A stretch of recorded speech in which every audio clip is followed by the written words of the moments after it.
Recording in progress.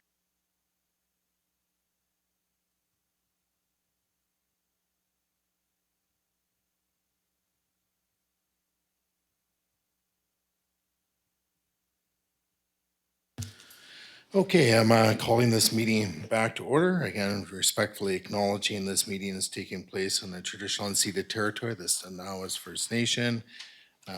Again, we have a new staff member with us this evening. That's Director Liu, the Director of Financial Planning Services. So welcome. It's like applause. Here to save the day and get our financial plan together. At this point, also just bringing to the public's attention if they're watching via the live stream or those in the gallery. There's additional information for item 7A. So we have some written public input, and then we also have a staff email regarding the fireworks budget. All right, so that takes us into our section 6 of our agenda, which is a public input. So persons recognized by the chair to speak must first state their name and address for the record, may speak once up to 2 minutes unless council resolves otherwise, and are limited to providing comment regarding the items listed on the council agenda for this evening. Comments must be directed to the chair and not to be directed to individual members of council, staff, or the audience, and must not include personnel issues. So I don't know if we have anybody remotely registered this evening. No, and then into the gallery, we have one lone person. I didn't say alone, just lone.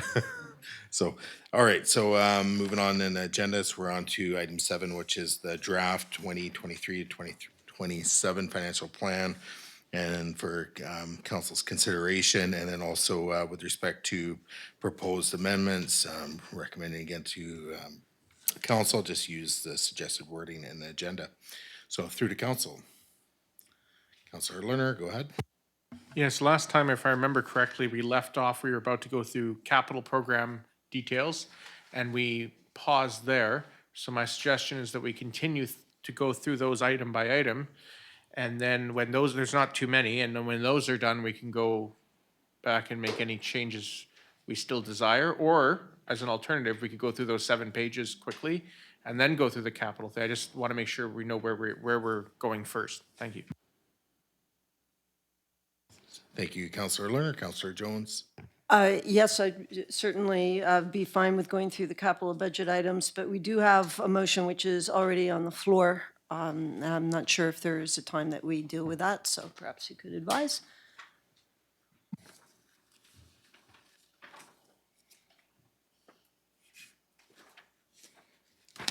Sorry, I'm just, the motion that's on the, The motion on the floor Oh, is correct, yes. 06-5-527, the road marking paint sprayer.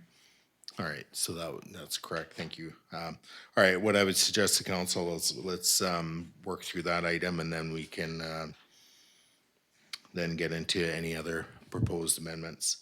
So there's a motion on the floor that the draft 2023-2027 financial plan be amended in account number 06-555-527, and this is the road marking paint sprayer by striking 18,500 and inserting $0. So it's been moved and seconded. Further discussion on this item. Go ahead, Councilor Jones. Yes, thank you. I think for 2023, there's certainly a need to reduce the budget and the tax increase where we can. And for Civic Works, I feel that there are higher priorities, including a new replacement truck, which is budgeted in for $70,000, and a new ride-on mower, which is budgeted for $30,000. I fully support those items. We have an excellent Civic Works team. However, I would like to save the investment for a paint sprayer for a future date. Thank you. Additional speakers on this? And I can't remember where this is being funded out of. Is this through taxation or is this through some kind of equipment reserve? So through to staff. I don't have it in my notes. So there is no, oh, sorry. We have, Deputy Director Nugent. Okay, go ahead. Yeah, Mr. Or actually Chair. Director Spears too. I don't know. What budget is this coming out of? Is this even gonna affect taxation? It's coming from the asset replacement reserve. It doesn't affect the taxation. Yeah, so for that reason, I'll be, again, continuing to support the purchase of this item, and I won't be supporting removing this from the budget. It's just kicking an expense off, to the future that we'll likely be doing next year, and I do believe once we acquire this equipment and start using it, we'll realize the savings of having it, and we're gonna have it. I think Director Spears indicated the life cycle of the equipment is about 20 years, so, you look at the cost at over 20 years, I think and having staff do the work as opposed to hiring a contractor and so on, I think it's money well spent. So again, I'll be supporting, or not supporting the motion, but I'll be supporting the purchase. Thank you. Councillor Lerner and then Councillor Jones. Thank you. I can support the motion. I note that there's the cost of the line painting, of course, is currently contracted out. And I would consider the purchase maybe in 2024, 2025. Right now, my concern is depletion of reserves right now doesn't speak to me very well when there's $100,000 and other things to come out of that, the heavy equipment reserve, or heavy equipment to come out of the reserve. So as Councillor Jones indicated her support for those items, I too support the purchase of the truck and the riding mower. I understand we get a lot of long use out of those. My concern with the purchase of the paint sprayer, there's the cost of not just purchasing it, but the cost of maintaining it, providing the paint for it, owning it, training on it, using it. It just, at this point, it just seems like something that I can't support at this time because of the residual costs, but potentially in the future. Thank you. Okay, additional speakers on this? Oh, Councillor Jones, you had your hand up. No, just obviously I do understand that this doesn't come directly off of a tax increase, but it is money in reserves and money doesn't grow on trees. So you take it out, you have to put it in again in the future. So just looking at long-term management here. Thank you. Councillor Mundell. Just to add to that, the money that goes into reserves is tax money. So it does eventually come down to the taxpayer putting that money into reserves. So I agree. I don't sort of buy into the argument that, oh, it's from a reserve fund, so it's not taxation. Well, it still has to be filled up by taxation. So I agree. I feel like we could put this off for another year. Okay, Director Spears, I see your hand is up. Thank you, Your Worship. Through the council, I'm guessing I wasn't really clear last week, I guess, when I talked about this, but one of the things that if the paint sprayer was approved, the actual operations line item would drop by 10,000, and that would leave 3,800 left for the purchase of paint. So basically what would happen, it would be just like a shift of more than half of the funds will be taken care of right away, just from the operational side. So the capital at the end of the day, you're looking at about $8,000 purchase. So. Okay, thank you for that, Director Spears. I do recall that, I believe, from last meeting, just refresh my memory, so thank you. Is there anything further before I call a question on this item? Okay, hearing nothing, I will call the question. All those in favor and opposed, knowing Mayor Swain is opposed, motion carries. All right, so now we're to the capital sheets, unless you have something right away, Councillor Savage. This is capital, please. Okay, yeah, so we're into capital, so the blue sheets. Yes, thank you. And first of all, I'd like to welcome Director Liu as well. I understand you've worked in Lumbee, one of my favorite little towns in BC. We used to hike in the Monashi Mountains all the time and come back to that incredible restaurant you've got and feast after that. So welcome. I look forward to working with you on all our finances this year. And my first motion is that the draft 2023 to 2027 financial plan be amended in account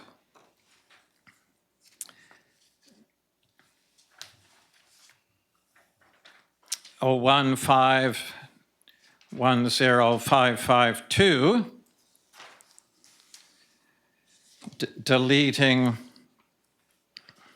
$100,000 for a road network and traffic master plan.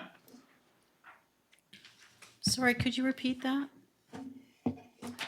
That the draft 2023 to 2027 financial plan be amended in account 01510,552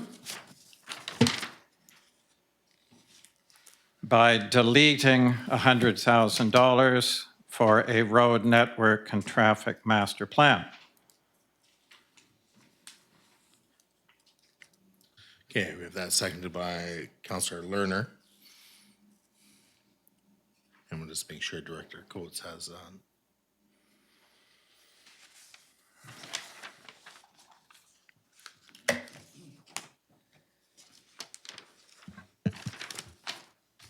That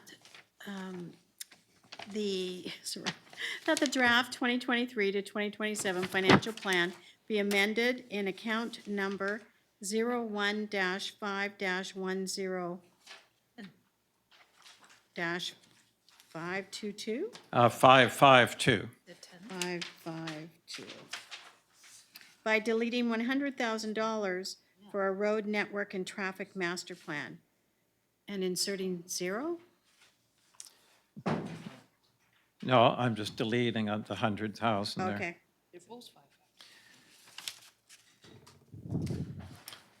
okay, we have that seconded by Councillor Lerner. And then discussion, go ahead, Councillor Savage. Yes, thank you. I've been saying this for the past few years, how unsatisfied I am with these $100,000, $125,000, $60,000, $70,000 master plans, if you will, or reports. I simply have not found the majority of them helpful or practical or worth anywhere near that much. Certainly the exceptions is one other one on this capital list, which is the DCC, and that will be Coors Engineering involved in that. And Coors Engineering has written very good reports in the past, but I think we can certainly get by without this one this year. So that's the reason for me. I would like far more sensible approach to these so-called master plans and reports and so on. And I would invite you to look at some of the past ones, and I think you'll see what I mean, how useful they've been over the many years. There's all sorts of them and endless money expended on them. Thank you. Okay, Sorry, I think I did have you repeat back the file, the account number, but I can't find it. Is it this capital budget page you're working on? Yeah, I know it's confusing on this one. It was in the binder laid out well, but in terms of the ledger, if you go to page 2, and it's about... Oh, sorry, page 2 of the 7. No, this one's labeled capital budget, so that's the one I was working It's in from. this one here. It's in page 2 of the operating ledger. I'm going by that number. Page 2 of 7, and it's got consultants, one-time projects. It's about a third of the way down. And that's the one I'm going by. But that's not a capital. Otherwise, I'll go by the binder. Oh, sorry, I just need to clarify, because I noted it was a capital item, but it's not on the capital page. Yep. So that's why I'm referring to this. If you would just prefer, I'll just refer to it as the item. It's in the binder here as well. Just a note, it does say in that line item on page 2 of 7, one-time projects, see budget book, which I believe is referring to the book that Director Hare gave us, page 13 of 28. Under that, it also says Council Resolution November 3rd, remove herons nesting. And that item is also there on page 13, the budget book. So this does appear to be the correct line item for this.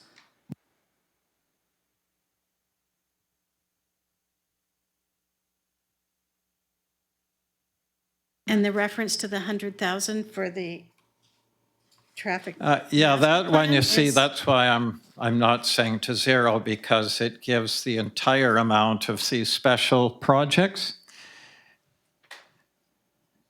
468,100. Okay, so we're going through the one-time operating projects list, which is this one.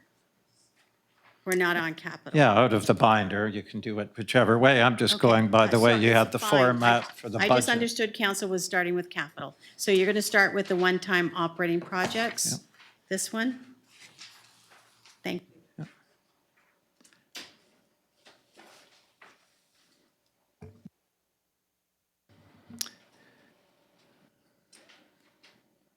Yeah, I'm just looking at it on my little iPad here, so I'm just trying to find it. Sorry, if I can, maybe this will be, help clarify the, because it was in different binders with different agendas, the initial binder that was given out, it's So on what page page? 25 of 29. Thank you. It's on, sorry, 13. My Page apologies. 13 of Page 29. 13 of 29, my apologies. 13 of 29, where we were before was 25, now we're on page 13 of 29.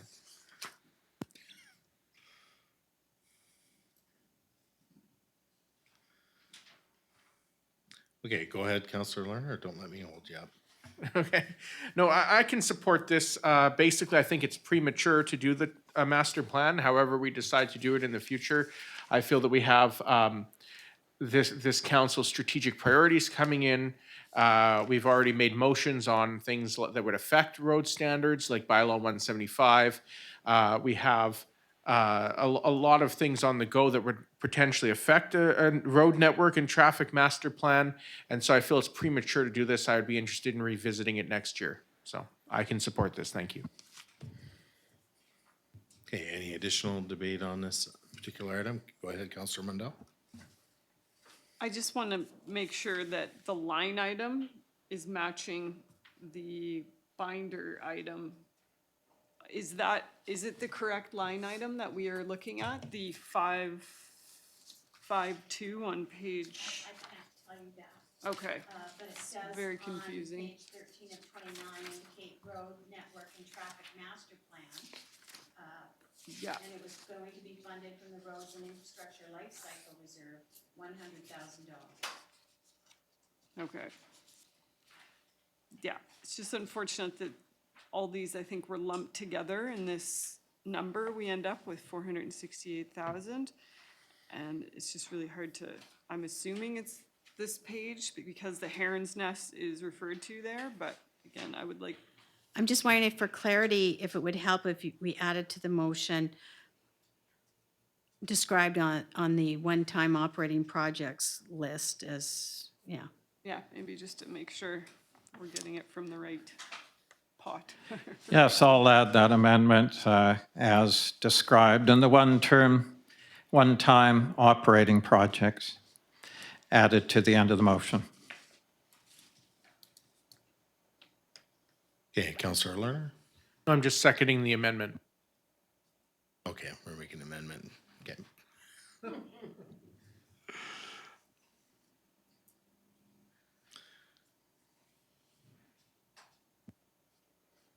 Anything on the amendment, Councillor Savage?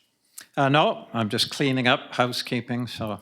I do want to point out, though, last budget, we simply called out the item and it was given instruction to be removed, and it was. So all I'm doing is I'm trying to follow exactly this format of the motion, and it refers to the account number. So there's nowhere I could find that there was an account number for this except in the ledger. That's why I did it that way. Thank you. Yeah, okay, fair enough. Is there anything further on this particular item? Okay, hearing nothing, I will move to call in question. All those in favor and opposed, that's carried unanimously. All right. Oh, you're gonna keep going, all right? Yes, Go ahead, thank you. Councillor Savage. I move that the draft 2023 to 2027 financial plan be amended in account number 01510-552 by deleting $100,000 for a parks master plan as described in the one-time operating projects. All right, and that's seconded by Councillor Jones, and then we'll just make sure there's no clarification required from staff.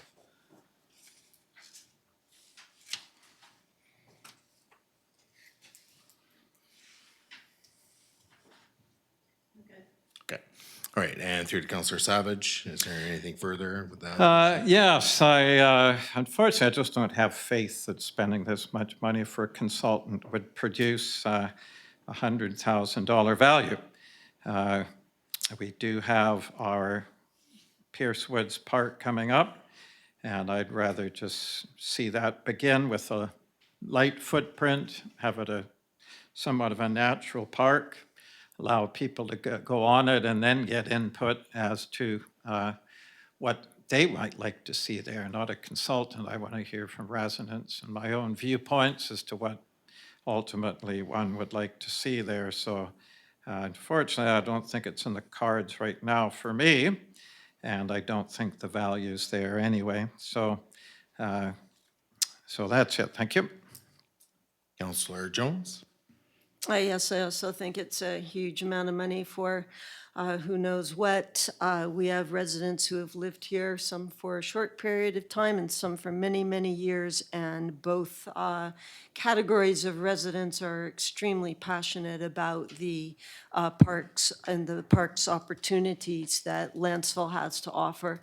So I look forward to the Parks and Trails Committee getting reactivated and residents that have that passion being able to provide their input and guidance for council, as well as having things like roundtables where we can hear from residents about, their will going forward on these things. So I think we saw over the last 4 years a little bit of money thrown at consultants or for beach road ends, and I wasn't very impressed with that. I certainly don't want to do about 8 times that amount of money for a parks master plan, like just to keep this in-house. Thank you.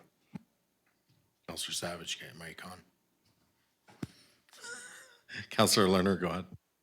Yes, I can concur with the sentiments of Councillor Savage and Jones. The other thing that that concerns me is that the funding source is listed as accumulated surplus. And my thought on that is that surpluses, well, should either be used for emergencies, because you don't know what could be coming, and also if we were to in the future, there was talk at the last meeting of allowing taxes to be offset by accumulated surplus, of which we have quite a large amount. I'd rather use the $100,000 to save people from being priced out of their homes than to do a parks master plan. So I'm not thrilled that it would be coming out of our accumulated surplus, so I can support the motion. Thank you. Okay. I'll be supporting this. I think the essence of this came from last council, and and upon reflecting on what will likely happen with the Pierce Woods Marine Park, it's going to be a very natural park, and right now it's already a natural park. So how much planning do you really need to do for that? Right now what I see that's being required is we just have to work a little bit on the access, some parking lot development, and some management of the structures there, or it could be potential removal. That's where the money should go.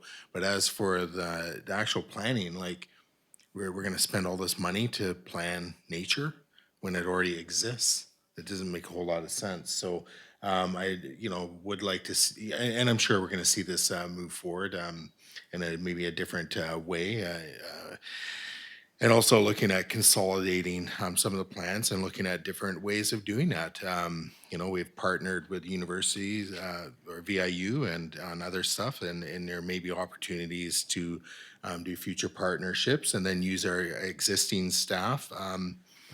which the community funds and our planning department on trying to come up with something that will work and will have, and there will be enough public consultation to move forward on the Pierce Woods Marine Park as soon as possible.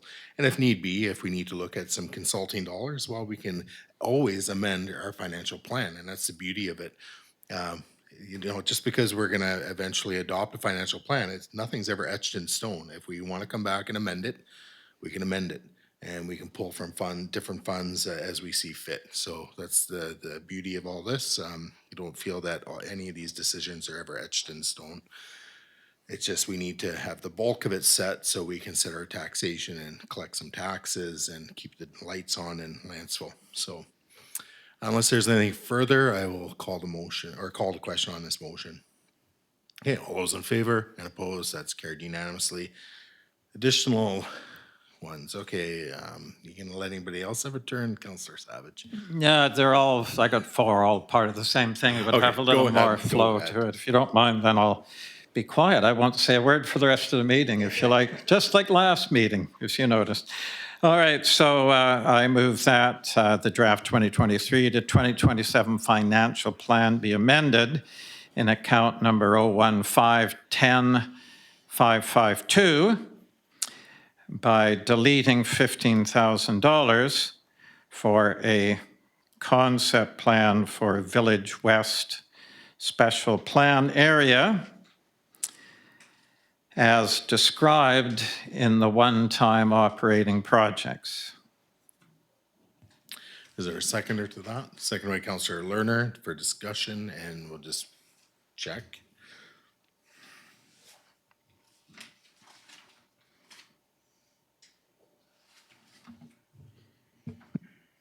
Okay.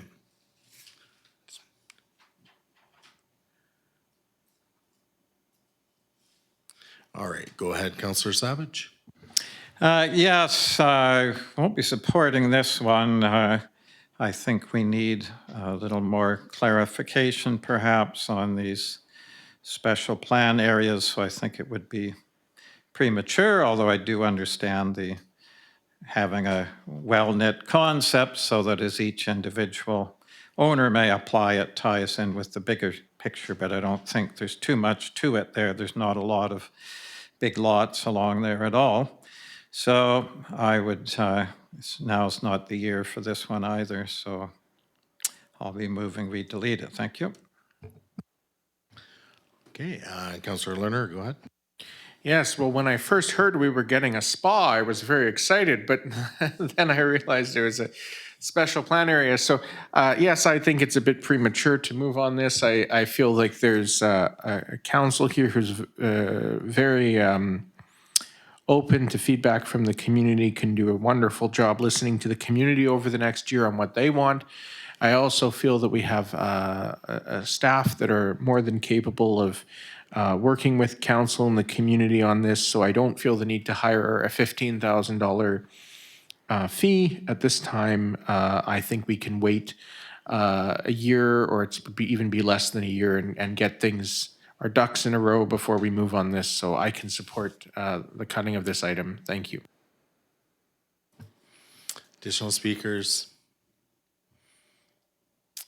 Okay, for myself, I think the unfortunate thing that's happening here is, and I know staff is working hard, and council has worked hard on this to date, is the strategic planning, and our budgeting process is kind of outpacing our strategic planning a little bit. Hopefully they'll kind of catch up to one another and be in tandem soon enough, but which makes it kind of challenging to talk about this particular item until we get our strategic planning in to a place where everything's caught up. So, so in that regard, I'm totally fine with doing away with this particular item. It doesn't mean that council will not be looking at the special planning areas. It just means that it'll maybe be done in a different way. But again, that's yet to be determined. So unless there's anything further, I will call the question. Is there anything clarification on the motion? That was all good. Okay. All right. I'm going to call the question then. All those in favor and opposed, that's carried unanimously. All right. Number 4. Last one. Okay. Holding you to it. Fingers are crossed. That the draft 2023 to 2027 financial plan be amended in account number 01510-552 by deleting $15,000 for a council and staff compensation review as described in the one-time operating projects. Okay, second by Counselor Lerner.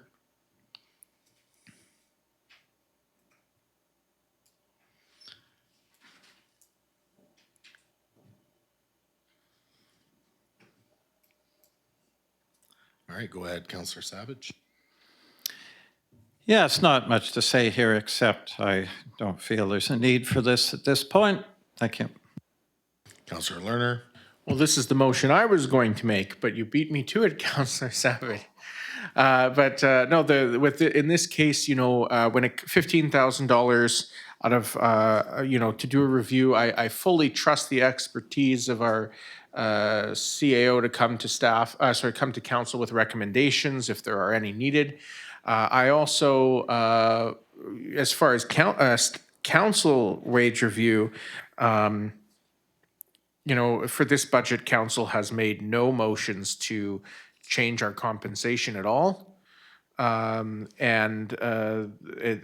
still just going by what the existing bylaw says. Council has made no motions to change its salary or its wage. And at the same time, as far as a wage review, you can go online to the CBC website and see a graph of where every councillor and mayor in the entire province of British Columbia earns. So I don't know why we would need to pay a consultant to review that when the entire thing is published in an interactive graph on the CBC website. So I feel it's unnecessary, and I can support cutting that. Thank you. Any additional debate? Okay, hearing none, I'll move to call in a question. All those in favor and opposed, that's carried unanimously. Okay. Additional motions. Counselor Jones, go ahead. Yes, thank you. If you don't mind, I just have a preamble to 4 very quick motions. Residents might know that in the 2 meetings before tonight, councils reduced the tax increase for 2023 from about 11% to somewhere closer to 5%. This is a huge achievement, but my goal for tonight is further substantial reduction. And I'd like to look more closely on, just to draw your attention to the increase in the budget for staff wages and benefits. Council's already reduced this amount significantly. It now sits close to $140,000 for 2023. To be clear, this $140,000 is only for the 2023 increase in staff wages and benefits. This $140,000 equates to about a 5% tax increase. To cover this expense without raising taxes, we're forced to cut other items in the budget. These are hard decisions. My decisions show that I'm prepared to do this. I feel that 2023 is a year to tighten our belts and reassess our spending priorities. And so in addition to the larger budget items that this council has cut or reduced, I'll add 4 motions this evening. All are small cuts that together reduce 2023 taxes by an additional 0.5%. Small cuts like these are needed to reach the 0% increase that I hope this council can achieve. So the first motion is that the draft 2023 to 2027 financial plan be amended in account number 01-5-10-596. This is by striking $7,000 and inserting $6,000. This is on page 2 of 7 of the budget. Sorry, could you repeat that? That the draft 2023 to 2027 financial plan be amended in account number 01-5-10-596 by striking $7,000 and inserting 6,000.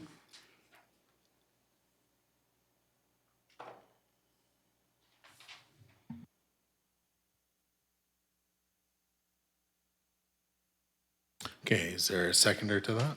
Sorry, that was on page 6 of 7, did you say? Page 2 of 7. Oh, page 2 of 7?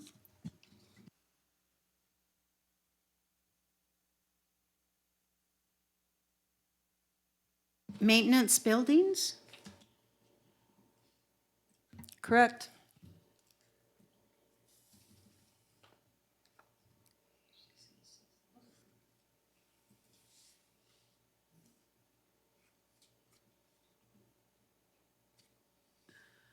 Okay, is there a seconder to that? Seconded by Counselor Mundell. Discussion, Counselor Jones.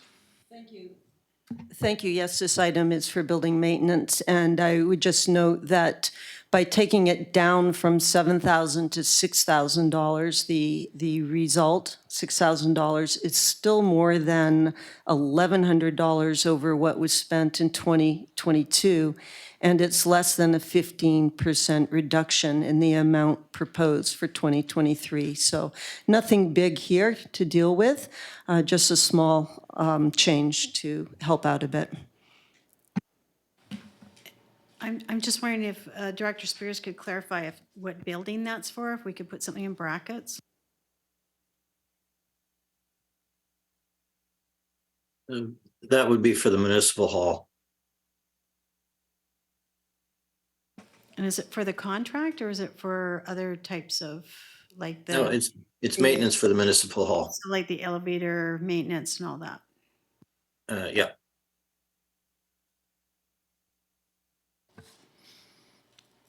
Okay, I think, I don't know whose hand went up. Counselor Mundell, I believe your hand was up. Yeah, I can support this motion, just again with the reality of having to try and whittle away to try and reduce this budget as much as we can. As Councillor Jones mentioned, we've got to sort of chip away at these items because of the increases that we're facing. So I can agree with this motion. Thank you. Okay, is there anything further on this item? Okay, hearing nothing, I will move to call in question. All those in favor and opposed, that's carried unanimously. Moving on, Counselor Jones. Thank you. This next motion for Director Coates, it's building repairs, that the draft 2023 to 2027 financial plan be amended in account number 01-5-10-597 by striking 7,000 and inserting 6,000.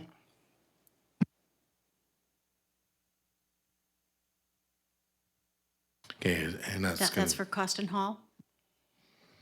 okay, and seconded by Counselor Lerner. Discussion on this item. Go ahead, Counselor, or yeah, Counselor.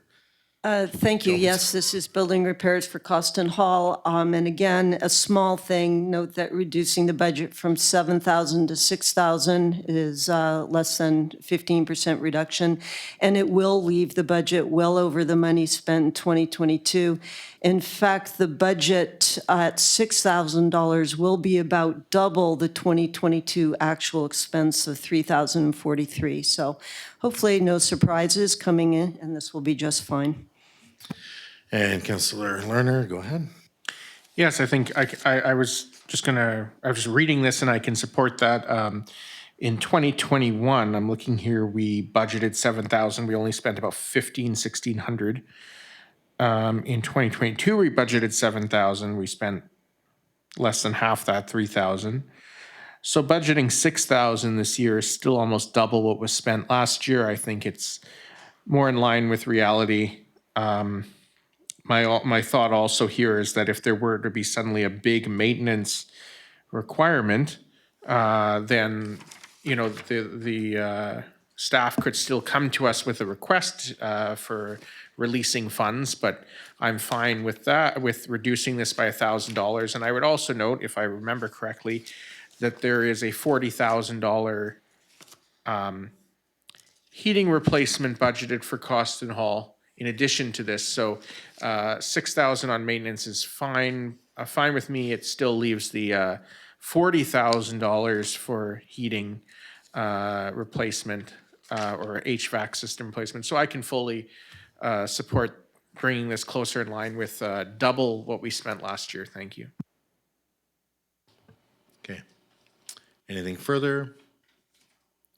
Okay, hearing nothing, I will call the question. All those in favor and opposed, that's carried unanimously. All right, so Councillor Jones.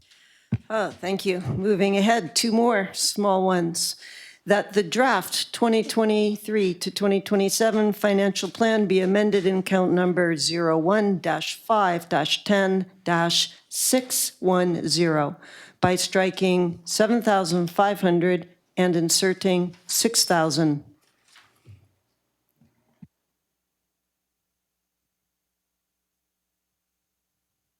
And is there a seconder for this item? Second by Sorry, Councillor point of Mandel. clarification. What were the last three digits on the account number? 6110 or 610, Thank you. office equipment purchases.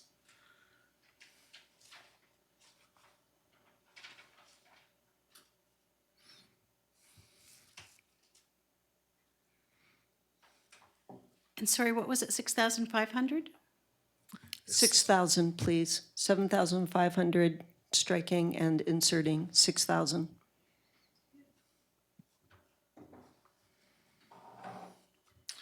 Okay, discussion. Go ahead, Councillor Jones. Yes, thank you. By taking $1,500 off the proposed increase, we end up with a budget for this line item, which is still well over what was spent in 2022. Given that major upgrades to this item, it's office equipment, by the way, were made in 2021, it's my hope that a small increase over 2022 will suffice. Thank you. Okay, and Councillor Mandel, if you wish. Nothing to add. Okay, and then through the rest of council.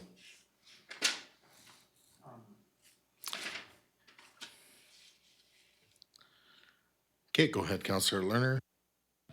Yes, sorry, I was trying to find where I remembered something being in the budget, but I believe there is a separate line item for the computer replacement and everything like that, so I'm fine with bringing this closer in line. I can't remember where I saw that, but anyway, the point is that I agree with this motion. Thank you.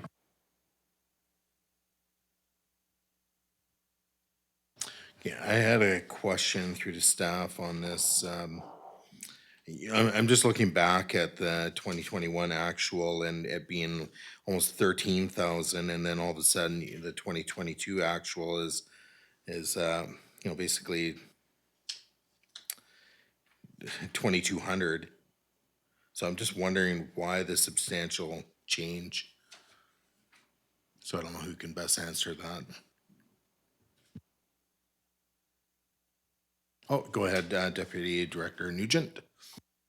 Mr. Mayor, at the top of that column, the 2022 actual to December 31st is unadjusted. We are still getting invoices in for December of 2022, and there are some that are outstanding. We did have a recently purchase of a desk, and there's various other, this account is for calculators, the scan machines, that kind of thing. But that account will be up probably another $2,500 or $3,000 when the dust settles with the December invoices getting posted. So it's gonna bring it up close to what is being proposed. That's right. Okay, that makes sense. All right, is there anything further? Okay, hearing nothing, I'll call the question. All those in favor and opposed, that's carried unanimously. And I think, yeah, you got number 4 coming our way now. Yes, Councillor Jones. last but not least, and it's right below this on the budget, that the draft 2023 to 2027 financial plan be amended in account number 01-5-10-612 by striking $20,500 and inserting $17,425.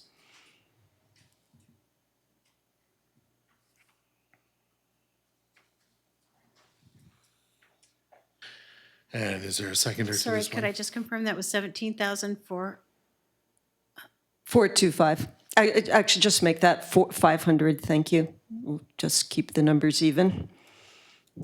So inserting 17,500. 500, yes, that will do.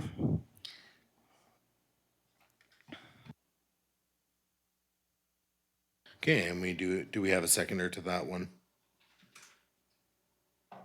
Second by Councillor Mandel. Councillor Jones, if you wish.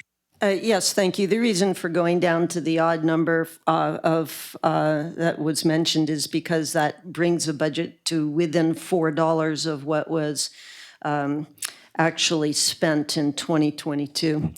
But this round number will do fine. The budget item is for office supplies. The motion would reduce the proposed increase by about 15% and set the budget for this item to a dollar figure, which is above but close to what was spent in 2022. Thank you.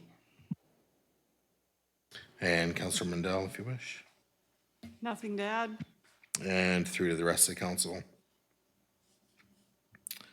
Again, just looking at the 2022, obviously it's unadjusted at this point, so through to staff, do we anticipate we're going to have much more coming in invoices with respect to office supplies?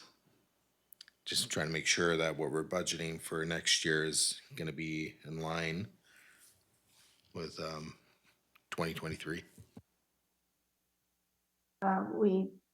Mr. Mayor, we do get a lot of invoices in for office supplies. I haven't had a chance to go through them in detail for December.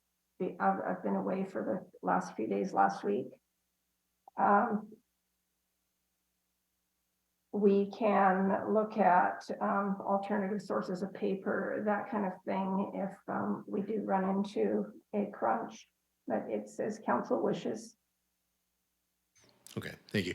And then just another question through the staff, with our change in agenda, the computer agenda stuff we're gonna be moving to, is staff able to comment on when that's gonna happen? And I forget the name of the new system. It's iCompass, yes. And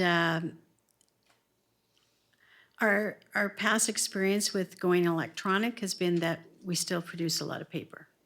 So I don't think it's going to make any difference. The new item would be what we discussed today. If it doesn't facilitate iPad, or sorry, if it only facilitates iPad and you want to go with the laptops, there's the additional funds for that. And that would fall to office supplies? Usually falls under computer, Okay. yeah. So I'm just trying to, get my head wrapped around iCompass and, and having dealt with a few, well, at least one type of electronic agenda format, eScribe,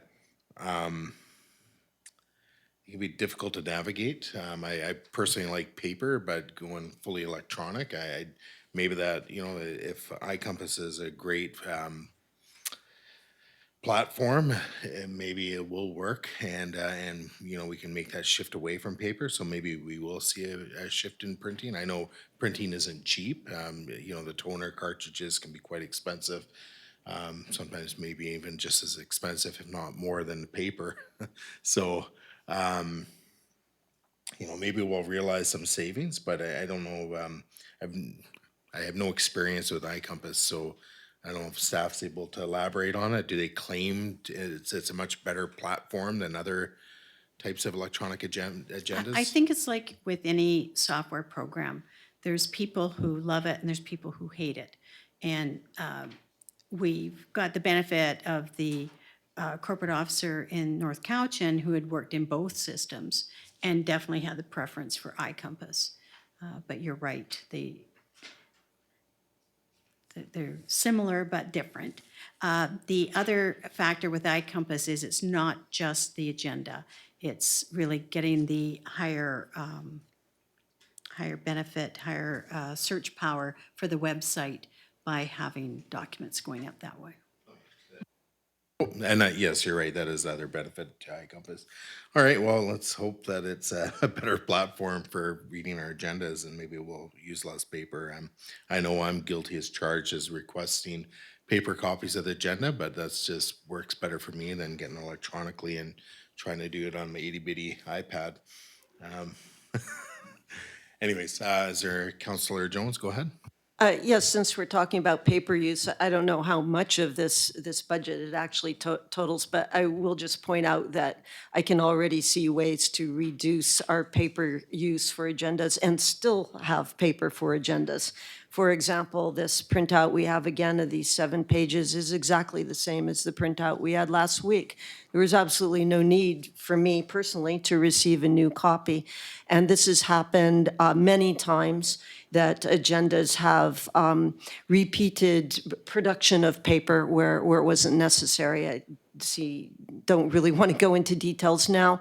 I would just like to say that as a councillor who prefers to use paper and also prefers not to waste paper, I think we could do a lot better in the future.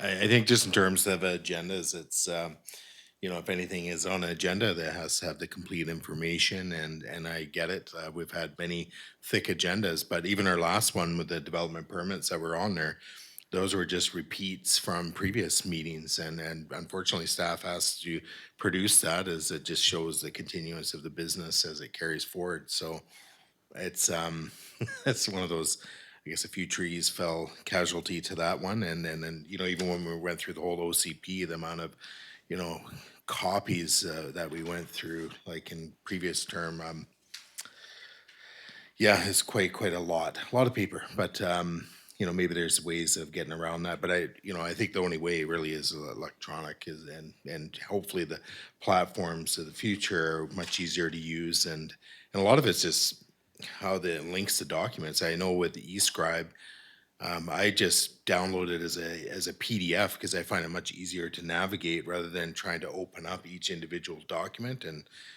it's quite cumbersome. But again, I haven't tried iCompass yet, and I'll give it a fair shot. But if it has that option, I'll probably start there because it's easier. Go ahead, Councillor Savage. Yes, is there any chance we can consider the mills that make this paper and employ people, the copier machines and ink companies that employ people and do that, and for my lovely winter fires, my outdoor fireplace, I have to start them somehow. So I hope we can have a balanced view here. Thank you. Circular economy or something to that effect.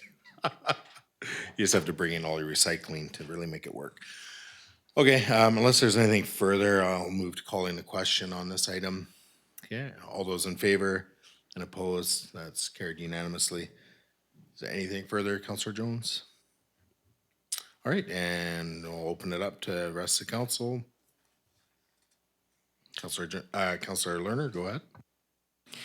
Yes, I just wanted to fully understand an item here. In the last meeting, we discussed software license fees, and the fact that one of the answers to our question, or I had asked a question about software license fees that were previously budgeted at 0, but were coming in at over 30,000, or now more accurately budgeted at 30,000, but that it sounded like there were other line items that would be reduced because they were previously showing favorable outcomes, as this one was over budgeted. And I do see other places where software licenses or licensing is mentioned.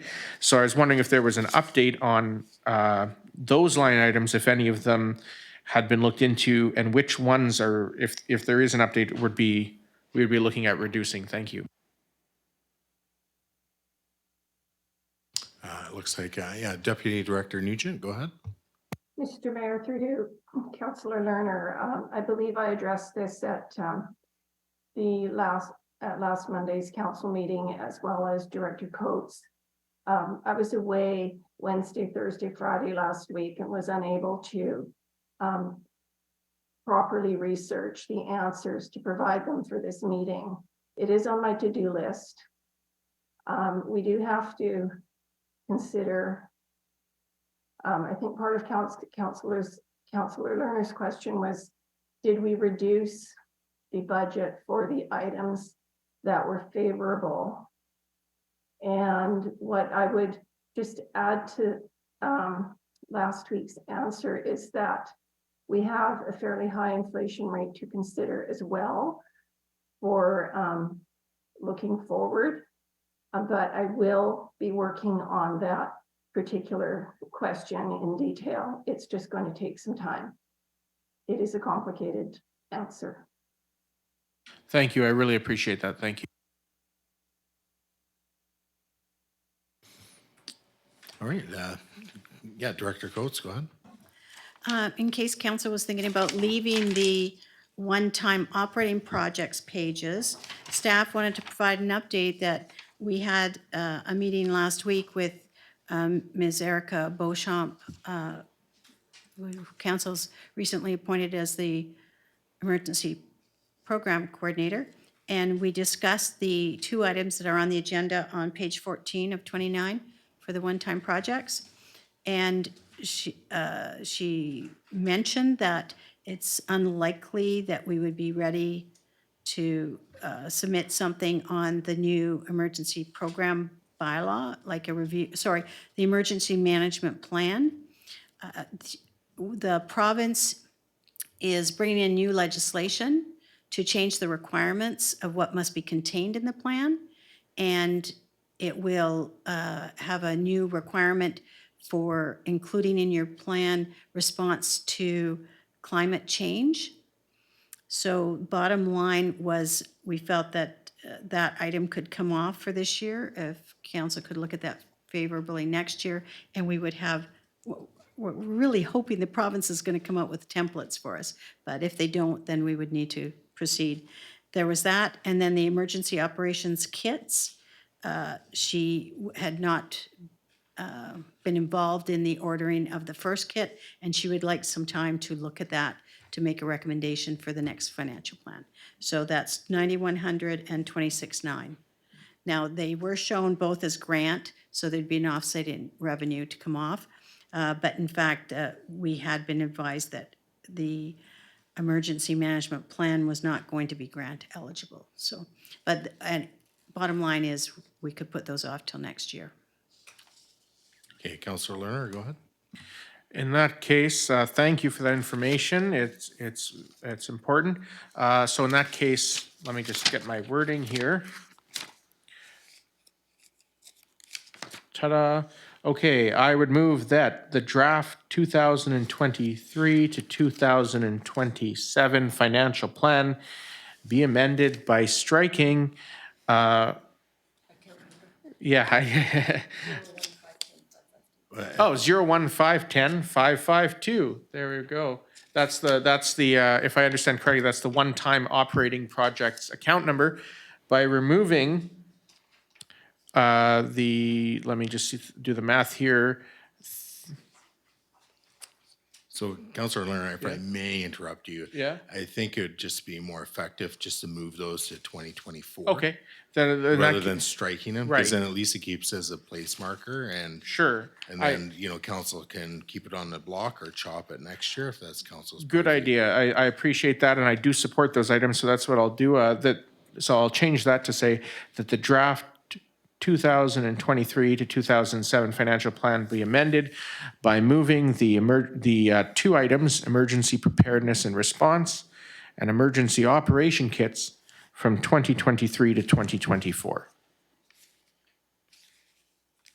And we'll just check with Director Coates, make sure the wording is specific enough.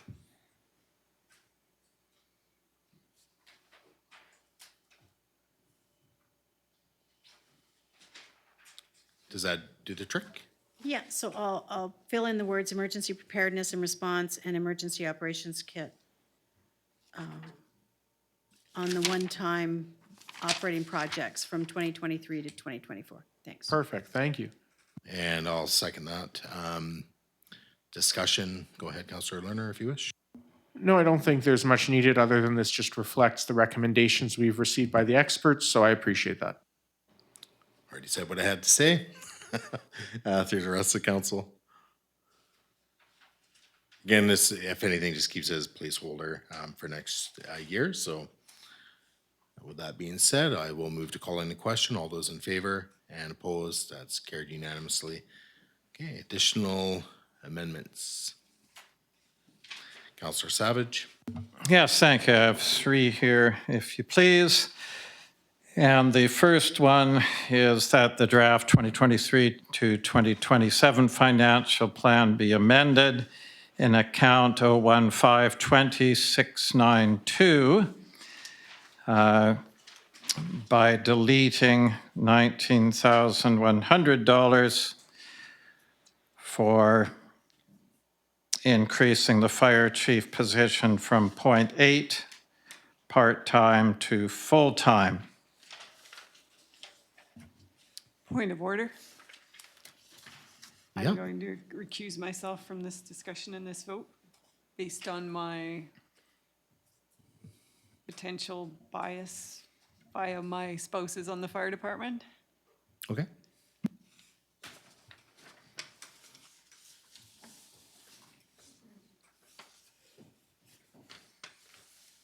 What was the number again, Councillor Savage? The 6.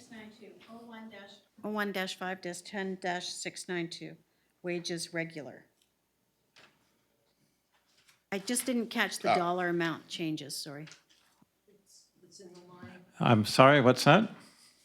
I didn't catch your motion of what the amendment was. I know it's in that line, but what was the amendment? By deleting 19,100 for increasing the fire chief position from 0.8 part-time to full-time.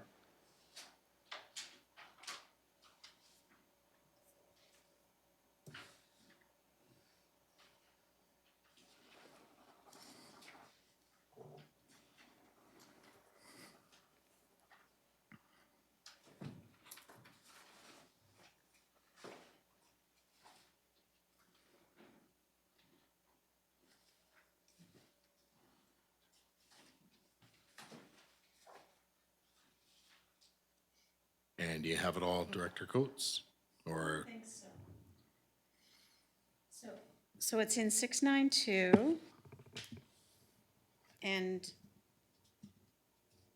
it's got a 30, yeah, but I don't see the word numbers, 19,100.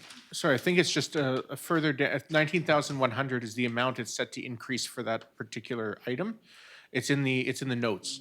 So I think instead of deleting, it may say decreasing by 19,100. I know it doesn't say that. Sorry, maybe I have an earlier version. Oh, okay. Mine just says staff change decrease from, oh, I see, the difference between 71.6 and 65.9. That's what you're, so.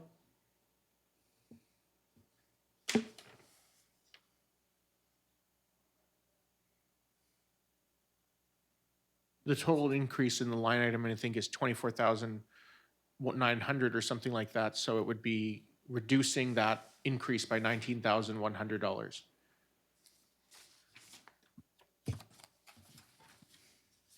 So it shows a decrease in 2023 of 32,000. But, okay, so if we've got by decreasing by 19,100. Is that what you're saying?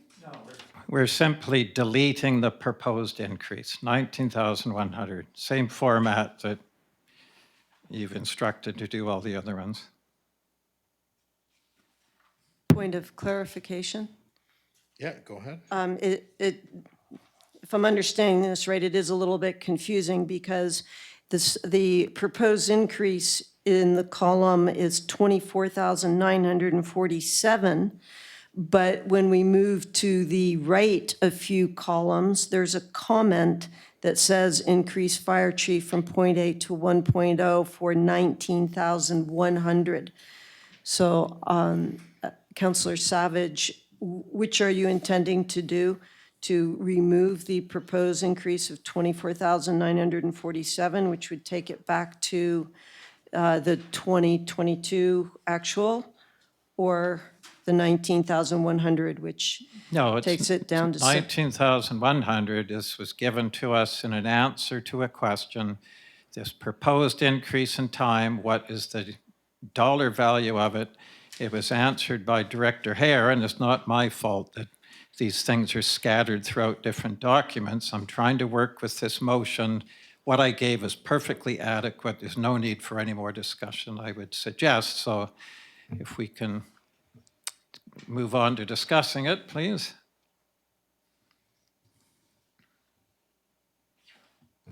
Okay, so maybe Director Coates, you can just read back what you have.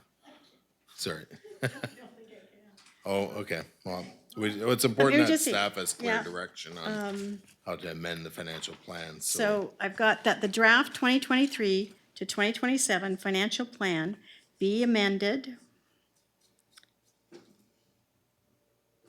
in account number 01-5-20-692 by striking $19,100. If And you then in rem- brackets, the increase for the fire chief position to full-time? My exact wording was for increasing the fire chief position from .8 part-time to full-time.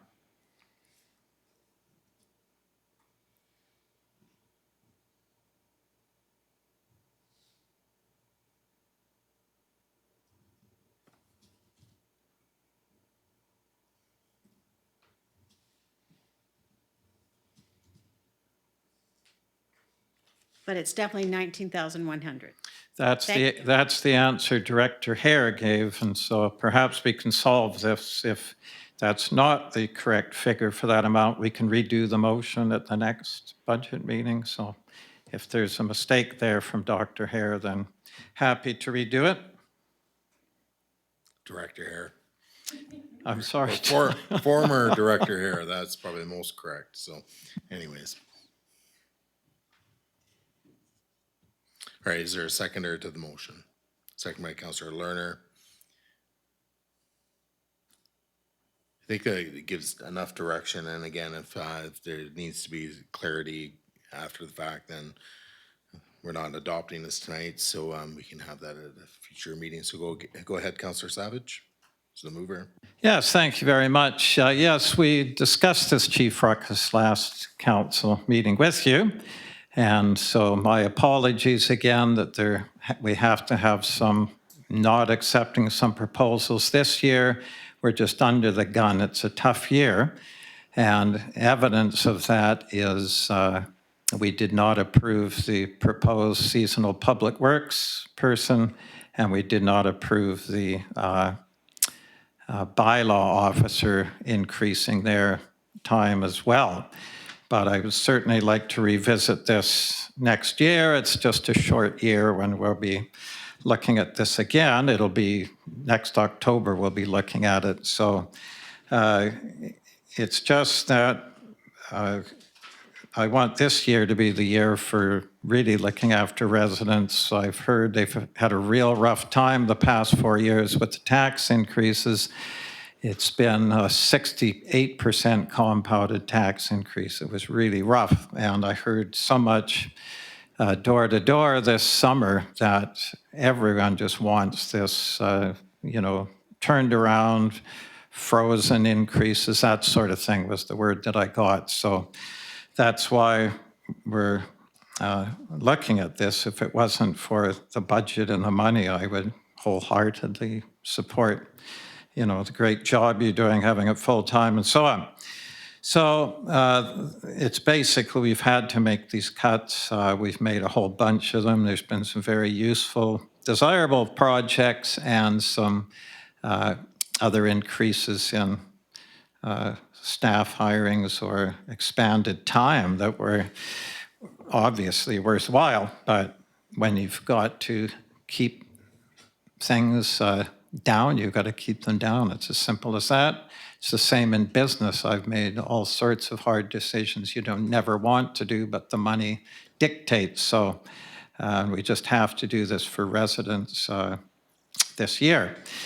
So I knew it would be difficult trying to get it down to no tax increase this year, but it even was further compounded with the unexpected staff wage increases that were automatic, so we hadn't expected a figure that high. So that was the other reason that it's difficult. And these things we commonly do, we can't commonly do for this year. And I want to spend this whole year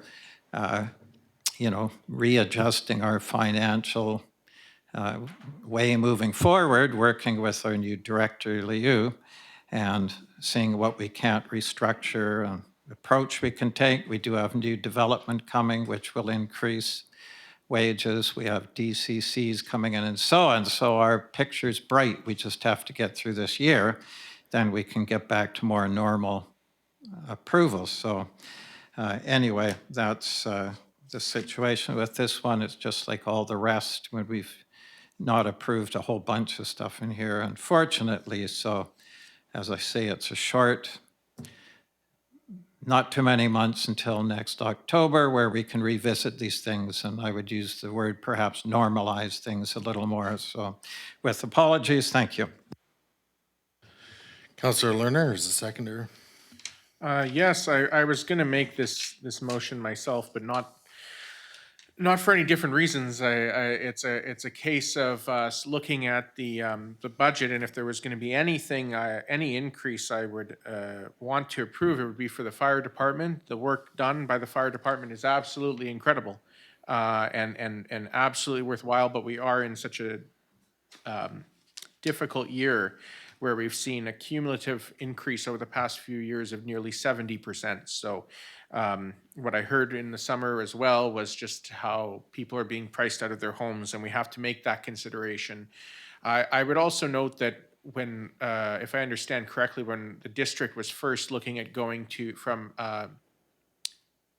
really no paid position on the fire chief to part-time, we had a population of about 3,600.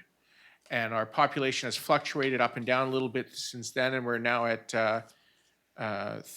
just over 3,800 or close to 3,900. So we're now at a 0.8 position, which is wonderful, and amazing work is being performed. But there hasn't been a huge population increase, and I think I could support the increase to full-time next year in 2024, because I think we will see a population increase at that time. We have lots of development permits that have been approved by this council in the foothills, in the Harvard area, on Sabrina.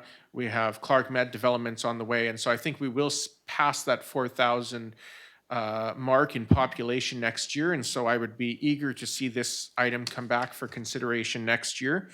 As for the dollar amount, I was also confused by the many different pages and different places it's found. The 19,100 is what's referenced under the comments and explanation on page 3 of 7, and what was mentioned by former Director Hare. So, if it comes back that it's actually a slightly different number, then we can adjust this motion at the next meeting. If I do the math and take 94,200, which is the current total, and remove 19,100, it would be 75,100, just for reference. So I can support this motion. Thank you. Go ahead, Councillor Jones.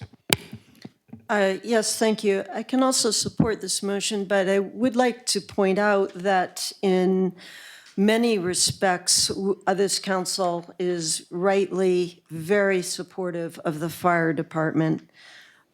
For example, there's $38,600 approved in increase in training costs. There's $13,000 in first responder training, $11,800 in equipment, $18,000 in expenses for turnout gear, and $7,500 for clothing, $11,000 for firefighter supplies. There are a couple more items.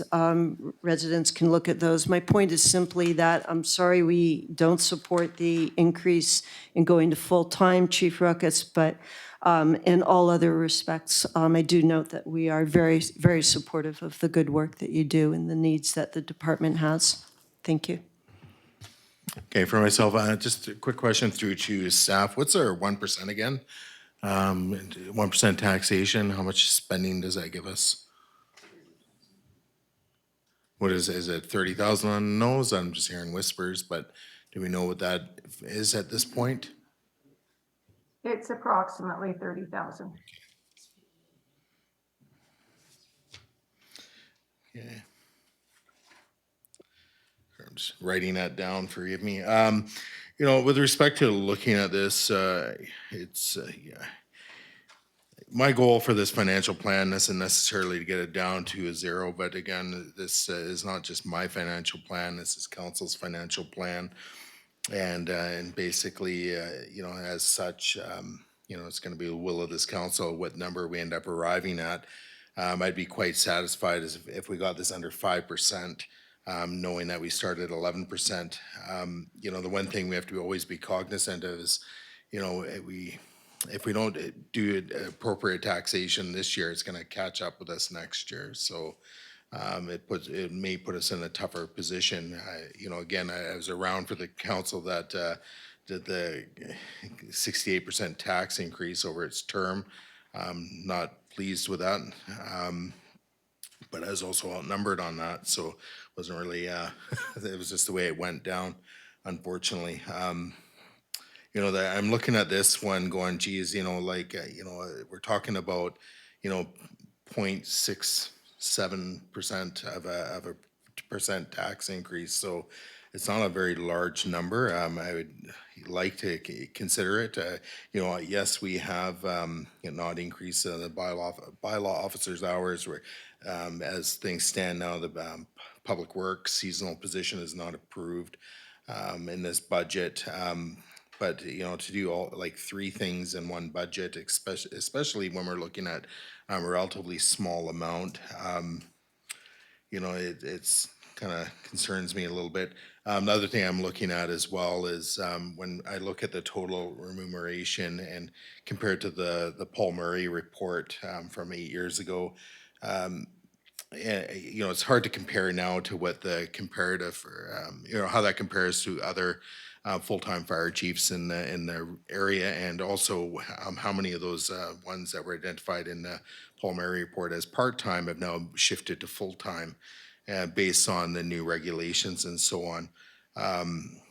So, I haven't necessarily done my full homework on that piece. I don't know if Bowen Island has gone from a part-time to full-time, and how much the remuneration has increased from the 60,000 for that part-time position, just as an example. So, for myself, I could support this going forward, and it's. I think the objective information is there. Like it's when we look at the fire department, they're playing with different standards now, and there's a lot more training requirement that needs to be managed, from what I understand, and bringing all our firefighters up to national certification. That doesn't happen without the time and resourcing of our fire department in an appropriate manner. So, I think for a council, I would, if this passes tonight, it passes. But I think it's something that, we're in a somewhat mid-range or mid-stage of our financial plan. I think if we're seriously getting our budget underneath 5%, and, if we're getting really close to zero, I would say give this serious consideration and approving it. With the public works seasonal position, that was substantially more money. I think it was in the neighborhood of, was it 58,000 or nearly 60,000? So right away, that's a 2% tax increase. Where here we're talking about basically 6-7 or whatever, 2/3 of a percent, right? So it is money, but on a whole, I don't think it's going to have as big of an impact, and I do see the value in it. And it's not because it's the person, it's, even though I think we all agree the chief does a great job and is running a great department. It's the requirement of time to make sure that the training occurs and it stays at the standard it needs to stay at, and you know, that's basically it. So anyways, it's not an easy decision. You know, as it stands now, I can't support the decision to do this. I'd rather table this item until we get or not table it, sorry, refer this until we get a number of where the budget sits, because right now I'm unclear as to what our percent increase is. And if it's well under 5%, I'd say let's go for this increase, because it is a fairly nominal increase, and it ensures that the fire department is staffed to the appropriate level. So those are my thoughts. It's 0.67 or approximately of a percent. So I'll leave it at that. Any further discussion? Sorry, was it a motion to postpone? Well, I'm just going to read in the room here. So Councillor Lerner. Yes, well, the way I understand the budget process, and I could be wrong here, is that we can make motions to remove something, and then as the budget process goes along, we can always make a motion to add them back. We can just make that determination, but at this time, I think we're looking to tighten the belt of the district in a lot of areas. And, you know, there are, as the mayor mentioned, there are things that we have, that we're waiting to hear back on, like the reduction of the software licenses in favorable line items, the fact that we made a request to see what developments are in stream to see what community asset contributions we might get in, which currently sit at 0 in the budget. It might go up.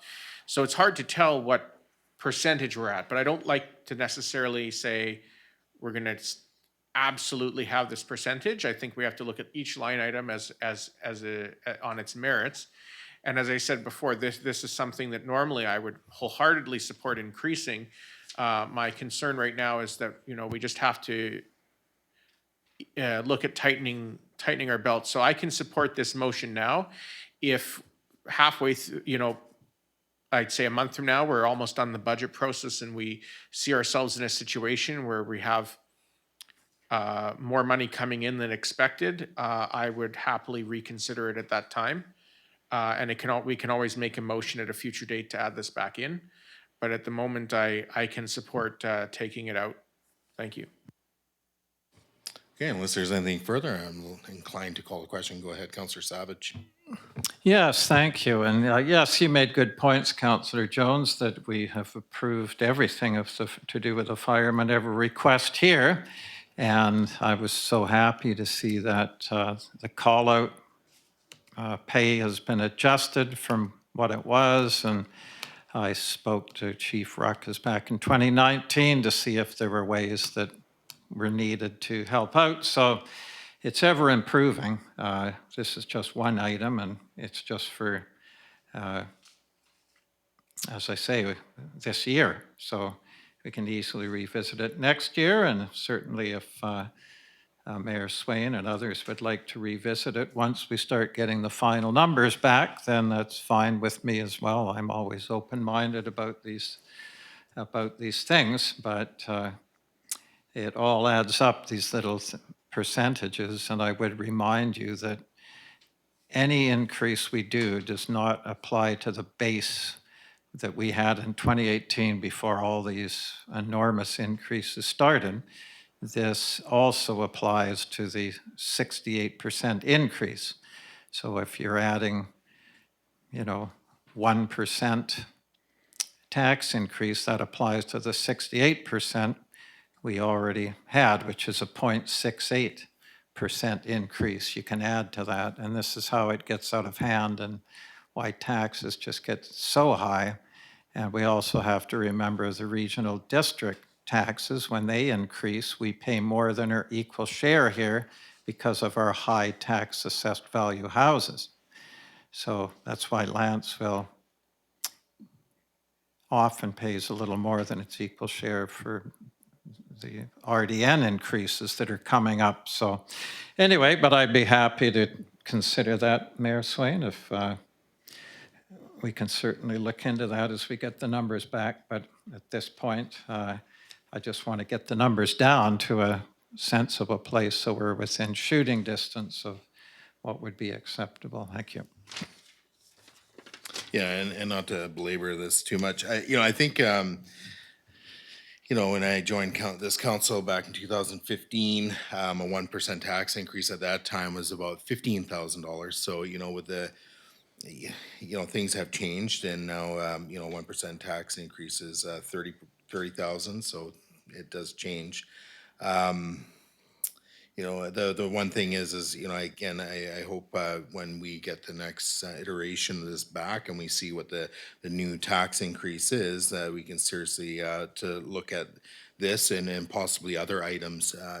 But again, if it's council's purview or goal to get this to 0%, which is, people will argue for and against for sure, but, we need to establish that. And if that's the goal, then obviously none of these increases are going to be approved. So, but I don't think that's necessarily the best way of going about it, because some of these things will catch up to us next year and we're going to be stuck with maybe a larger increase rather than trying to smooth that out over a couple of years. But again, I won't be supporting the motion, and again, if our property taxation is coming in well underneath 5%, you can guarantee I'll be bringing it back for reconsideration on this particular item. Again, it's, I'm looking at what the position does, not necessarily, again, who's in it, because I think that's the way we have to look at all our staff decisions, because people come and go, for whatever reasons. Something awesome might come up in the Bahamas and someone may go, right? You just never know what's people are going to do. So, again, we're really looking at the position and what the responsibilities of the position are, and how things have evolved over time. So for those reasons, again, I will be supporting it, and again, it'll be interesting to see where we go with our budget, how close to zero we'll go.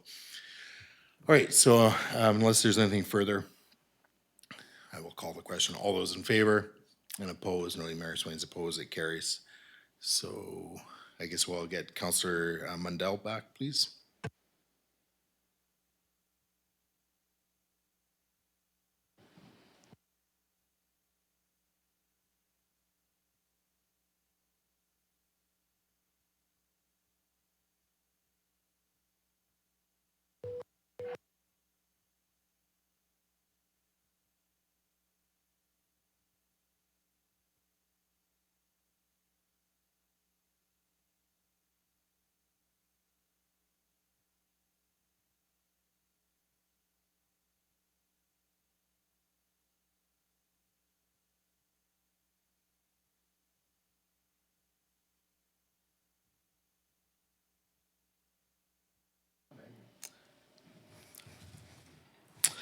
Okay, so noting Councillor Mundell has returned to the meeting at 8:28.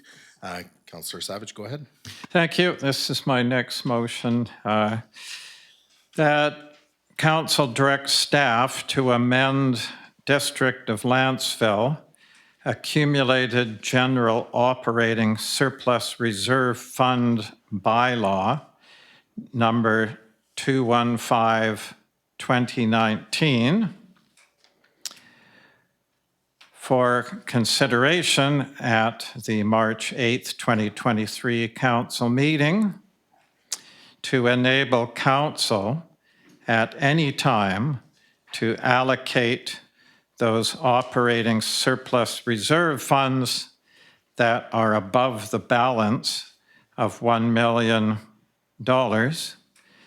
to operational expenses, special projects, or capital reserves, and further that no funds in the accumulated general operating surplus reserve fund be allocated until this amendment to bylaw number 215 has been presented to council.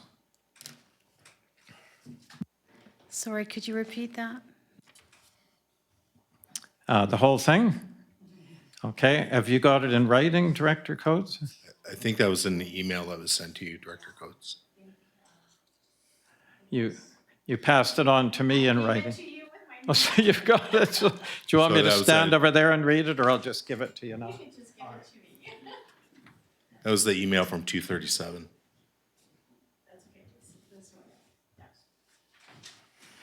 And so it's exactly as written with the, Yes. Thank you. I wrote it just like you put. Thank you.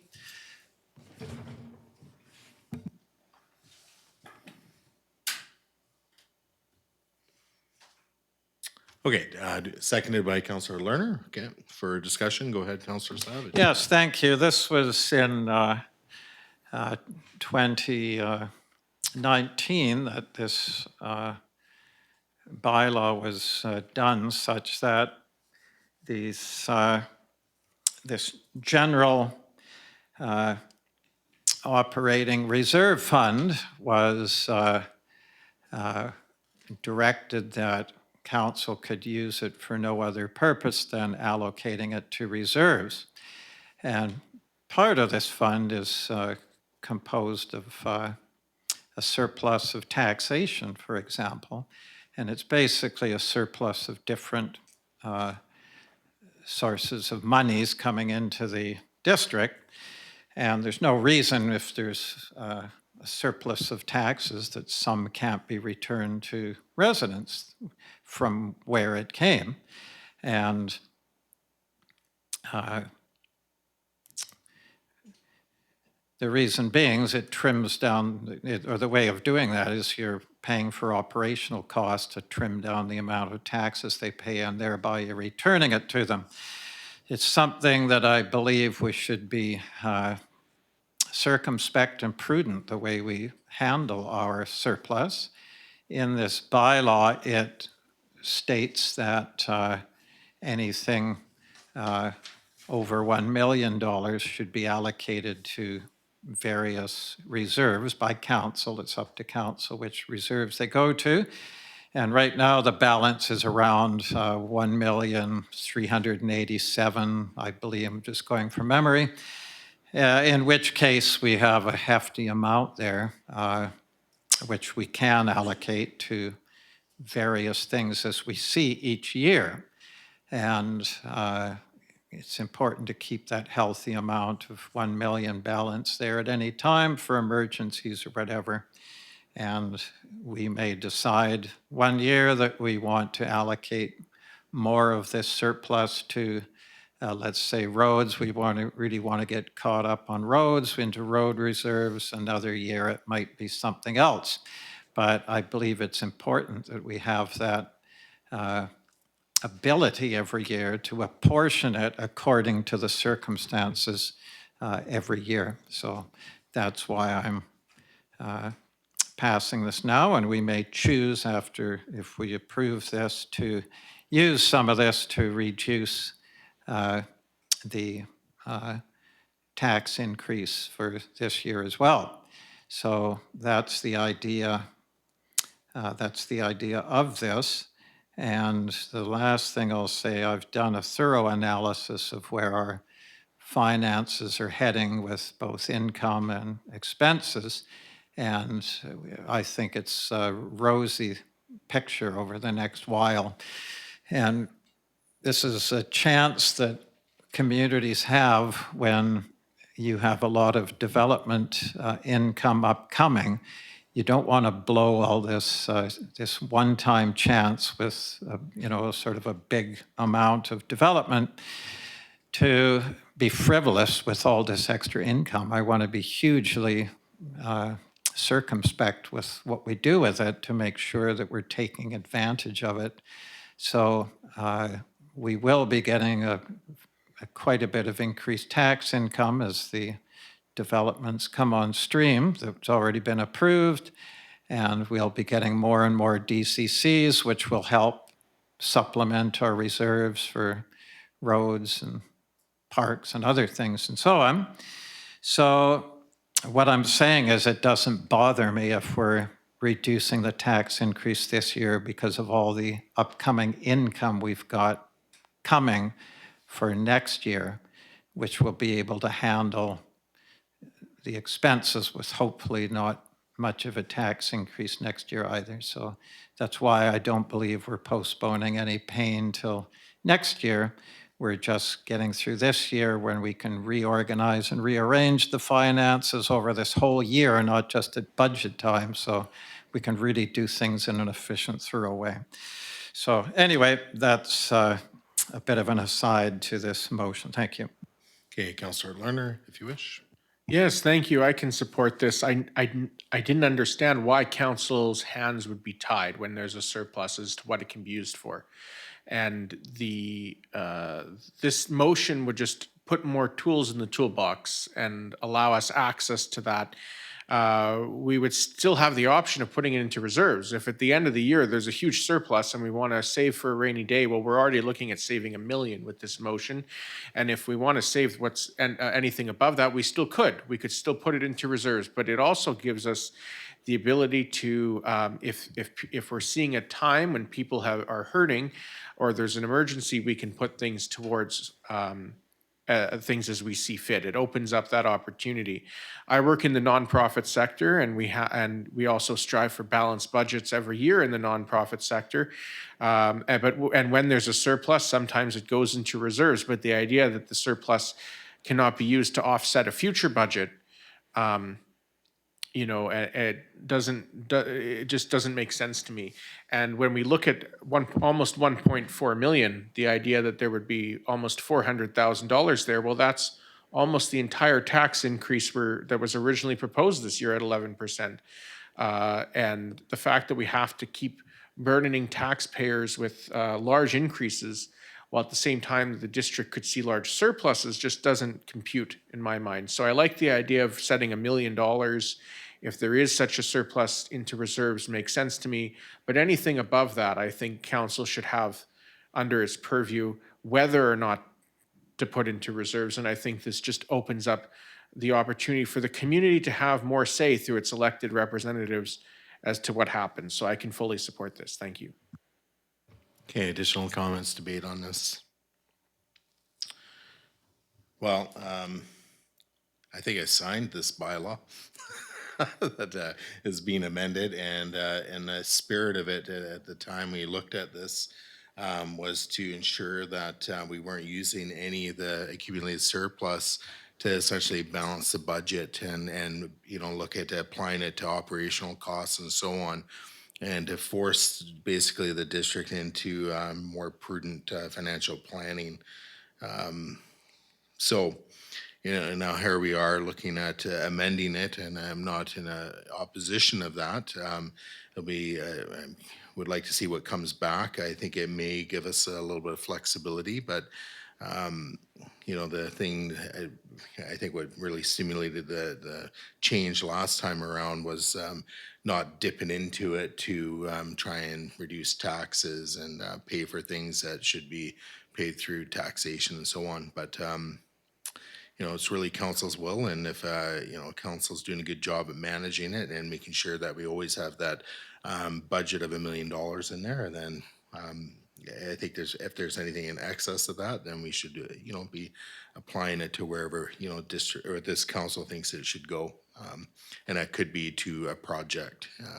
We have the Pierce Woods Marine Park coming up, and that may have some cost overruns to it. So it'd be nice to have some flexibility and monies available, and without depleting the parks reserve. And then also looking at phase 2 of the Village Core Revitalization Project. When that comes back, we may need some flexibility on funding around that. So this surplus does offer us some flexibility. But again, we need to always ensure that we have our residual balance of that 1 million, or maybe it's 1.1. I think that was a recommendation from our previous financial director of financial planning here. So anyways, well, I'll leave my comments at that.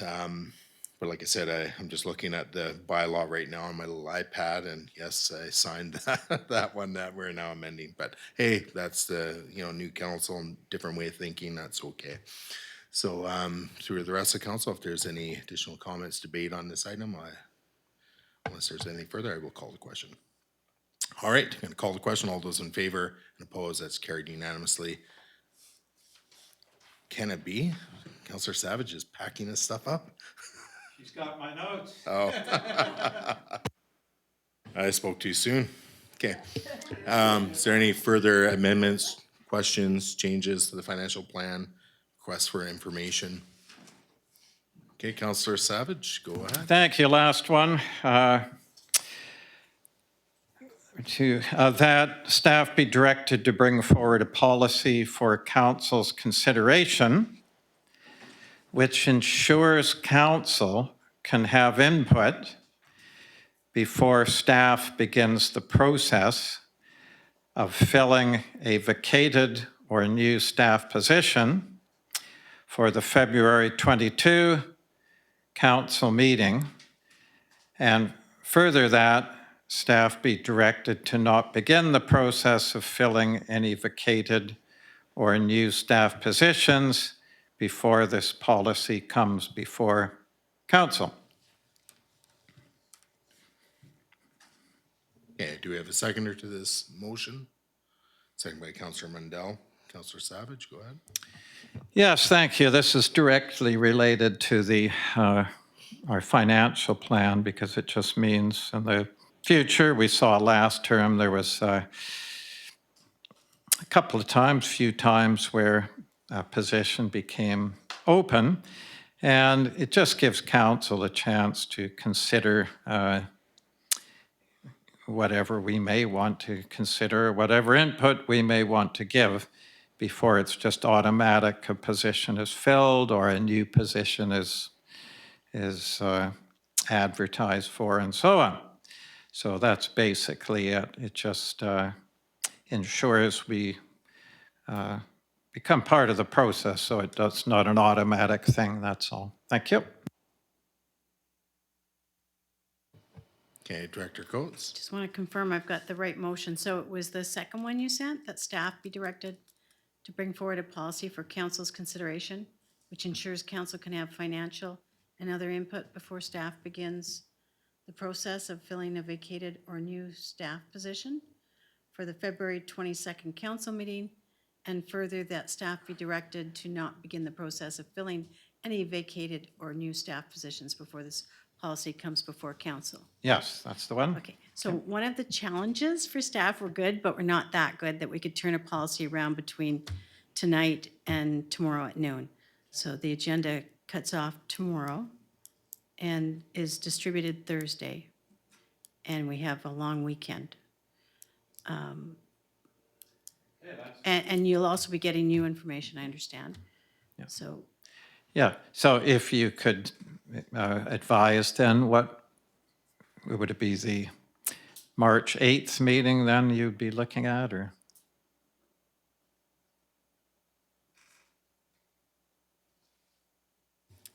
that would be the next regular council meeting, yes. Okay. I move that we amend this motion to strike February 22 and insert March 8th, 2023. Okay, is there a seconder to the amendment? Oh, sorry. Oh, you second, okay, so second by Councillor Lerner. I was gonna second it, but seeing someone else do it. It was a wimpy second by Councillor Jones. Anyway, seconded by Councillor Lerner. What, did you have your hand up first? Oh, okay, sorry, Councillor Jones, seconder. Not that it's recorded, it doesn't really matter. Anyways, Councillor Savage, is there anything further just on the date change? No. No, and Councillor Jones, if you wish. Okay, I'll move to call in question. All those in favor and opposed? Okay. Anything further, Councillor Savage? And Councillor Lerner is the seconder. No, I just think that this is bringing forward a policy for council's consideration, and I think that's perfectly fine for us to consider a policy. The policy can have, the wording can be worked out so that it's exactly what it should be from whatever perspective, budgetary, legal, whatever, it can all be done in the policy creation. So I'm perfectly supportive of us considering a policy, and I think it's very straightforward, so thank you. Okay, so I just had a question or through the staff. I may have issue with this motion as worded. In terms of new staff positions, should that read non-exempt? It should read exempt staff or exempt, sorry, positions. exempt. Our process for bargaining unit positions is very clearly set out in the collective agreement. Which is also a public document, so. Yeah. All right, so I'll make the amendment that, that the motion on the floor be amended by inserting after the words or new, exempt. And that occurs in two places in that motion. So after the words or new, insert exempt.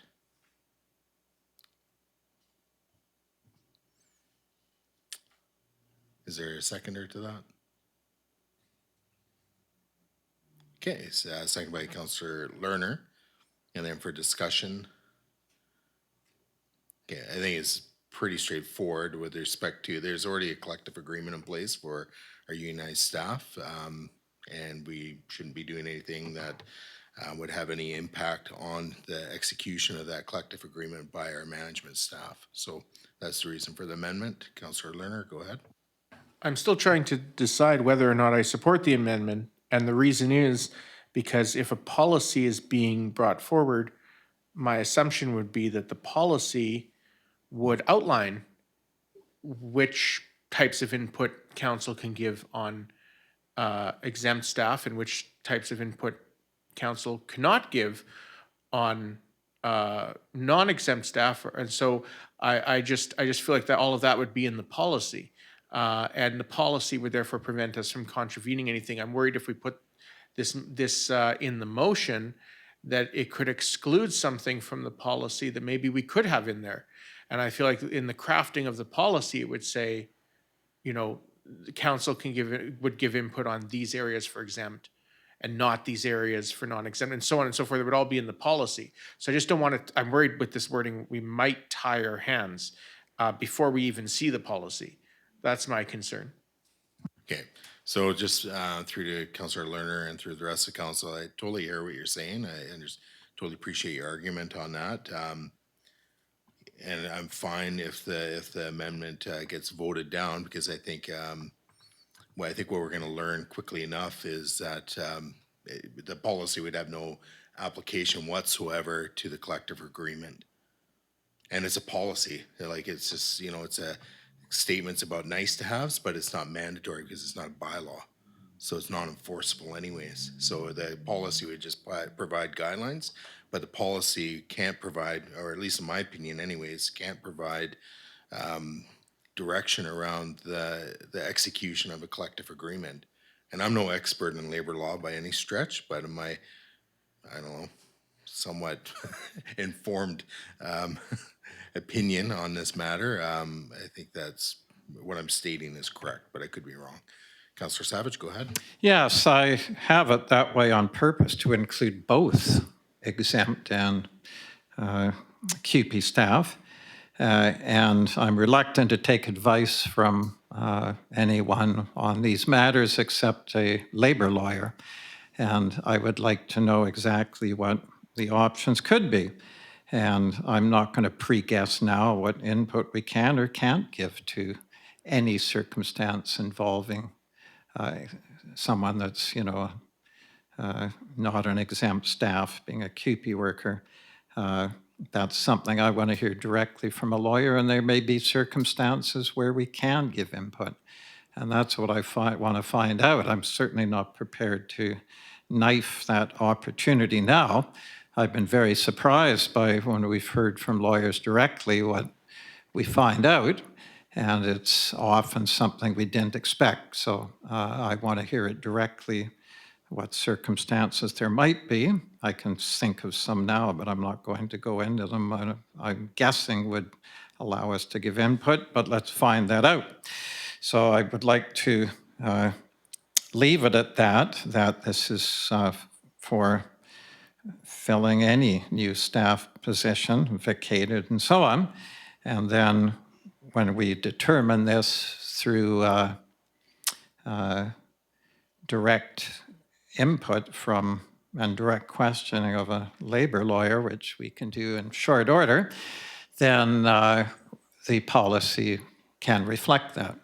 So we're just asking for a policy. We're not pre-guessing what's to be in that policy. And we've been through this principle quite a few times since this council started.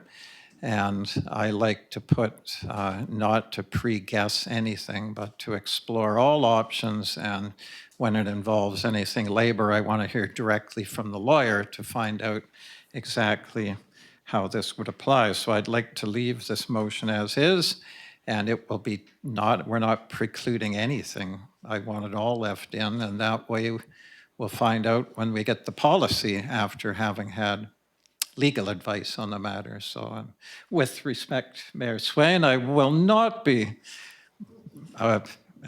supporting your presumptuous amendment. Right, and let's just briefly follow up.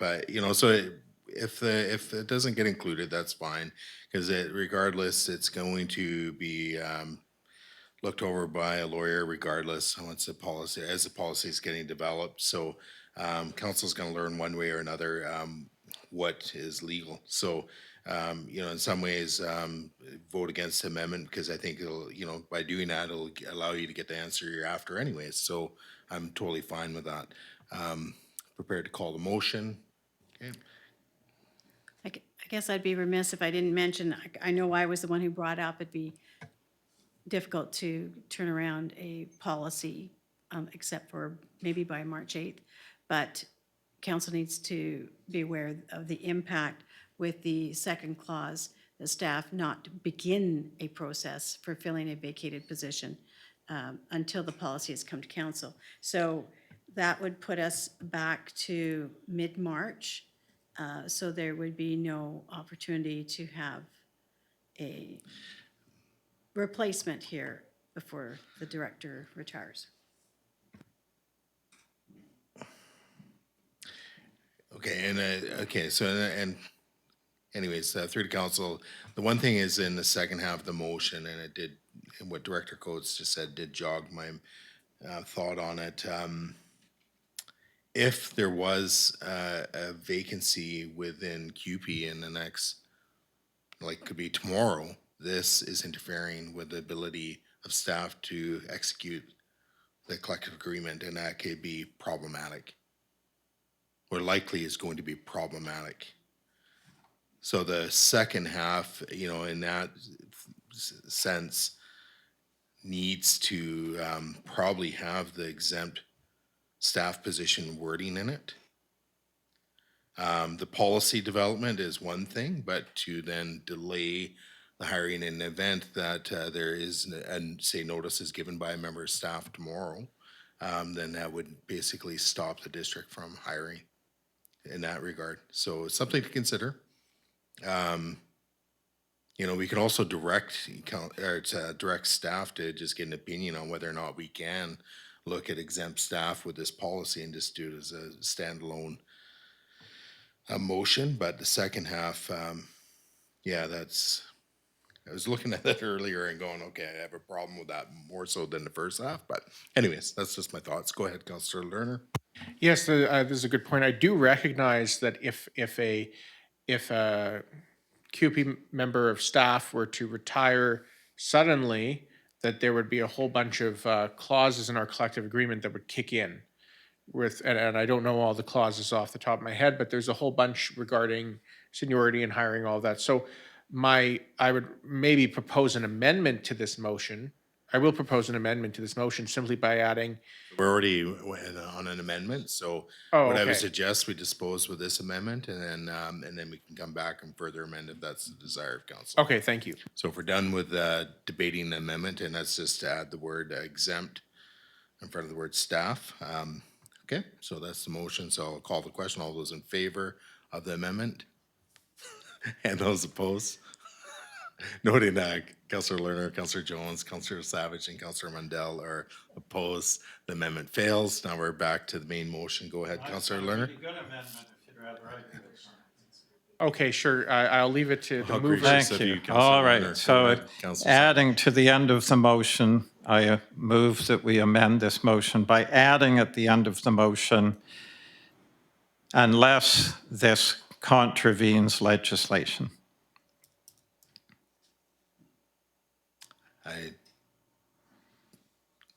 Unless I are you thinking the Unless collective this agreement? contravenes legislation. So it would. Just for so it- clarity, are you referring to a collective agreement being legislation? Yes. Or an employment? Yes. Yeah. So it's, So- so it's So we got, could say the collective agreement? Yeah, I would just have the. all really right, specific. all right. So unless this contravenes legislation or a collective agreement. So we're covering both bases there. Okay, is there a seconder to the amendment? Okay, second by Counselor Lerner. He did win that time. Yeah. Yeah. Well, he gets me all the time, so. All So right, go ahead, if I may, Councillor I'll read what it says. It says, now reads, and further that staff be directed to not begin the process of filling any vacated or new staff positions before this policy comes before council unless this contravenes legislation or a collective agreement.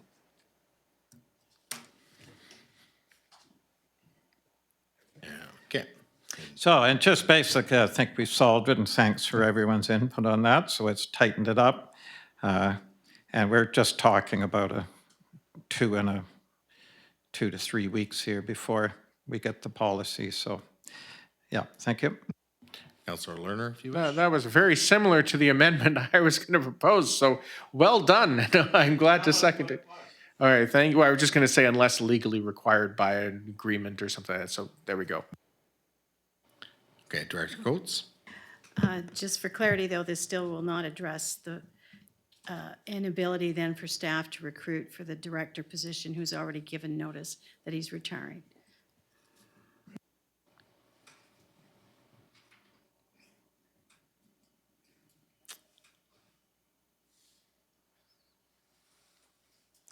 Okay, so through to council, as long as you understand. Okay, all right, we'll move then to calling the question. All those in favor and noting Mayor Swain's opposed, it carries. All right, is there anything further amendments, questions, information requests? Okay, I'm sorry. I believe we were just voting on the amendment here that I Oh, just sorry, that added. is amended, thank yeah, you. so main motion is amended, my apologies. Okay, and so we're back to the main motion is amended, anything further? Okay, I will call the question, all those in favor and opposed, noting Mayor Swain's opposed, carries. All right. Any further changes? Information requests? Counselor Mundell? Just a question, through to staff on line item, 015555695.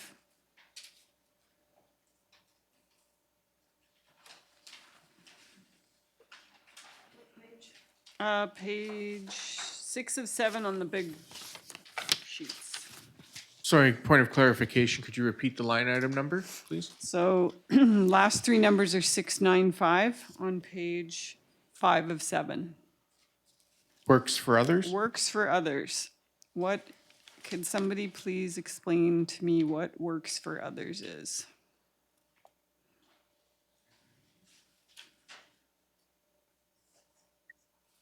Sure. Through your worship. So basically works for others in the public works budget line is whenever there's engineering and other types of works due because of say development or something like that, then it gets charged to that line item and then we send out an invoice and then the developer or whoever we were doing the work for actually pays for it.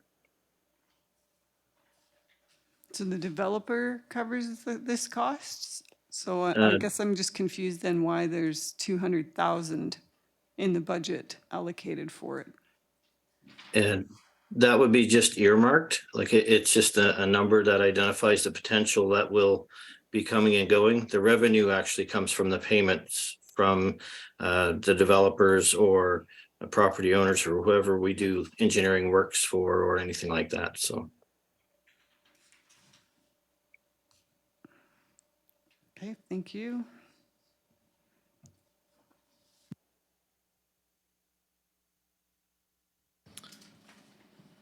Okay, anything further? Councillor Lerner?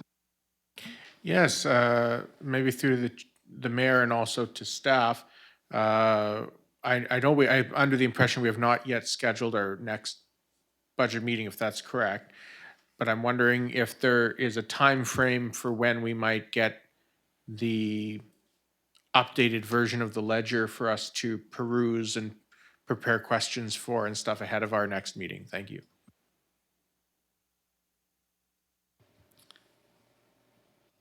So that's going to be a question for, I guess, CO Campbell or Deputy Director Nugent?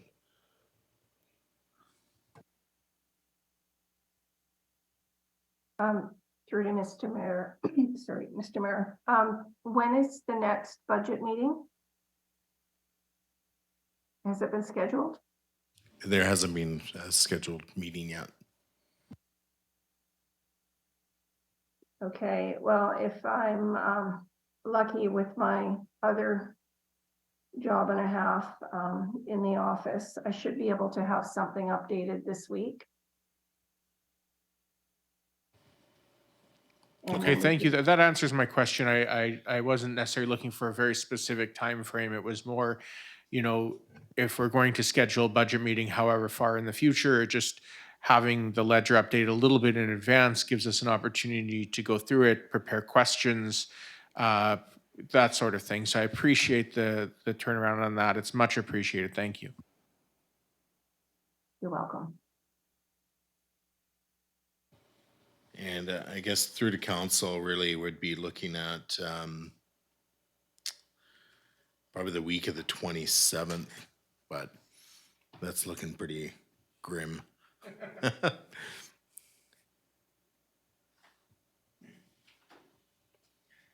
Okay, so is there anything further? So Councillor Lerner, go ahead.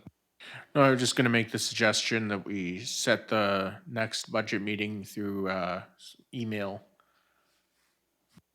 Yeah, so staff will have to poll council for availability for the next budget meeting.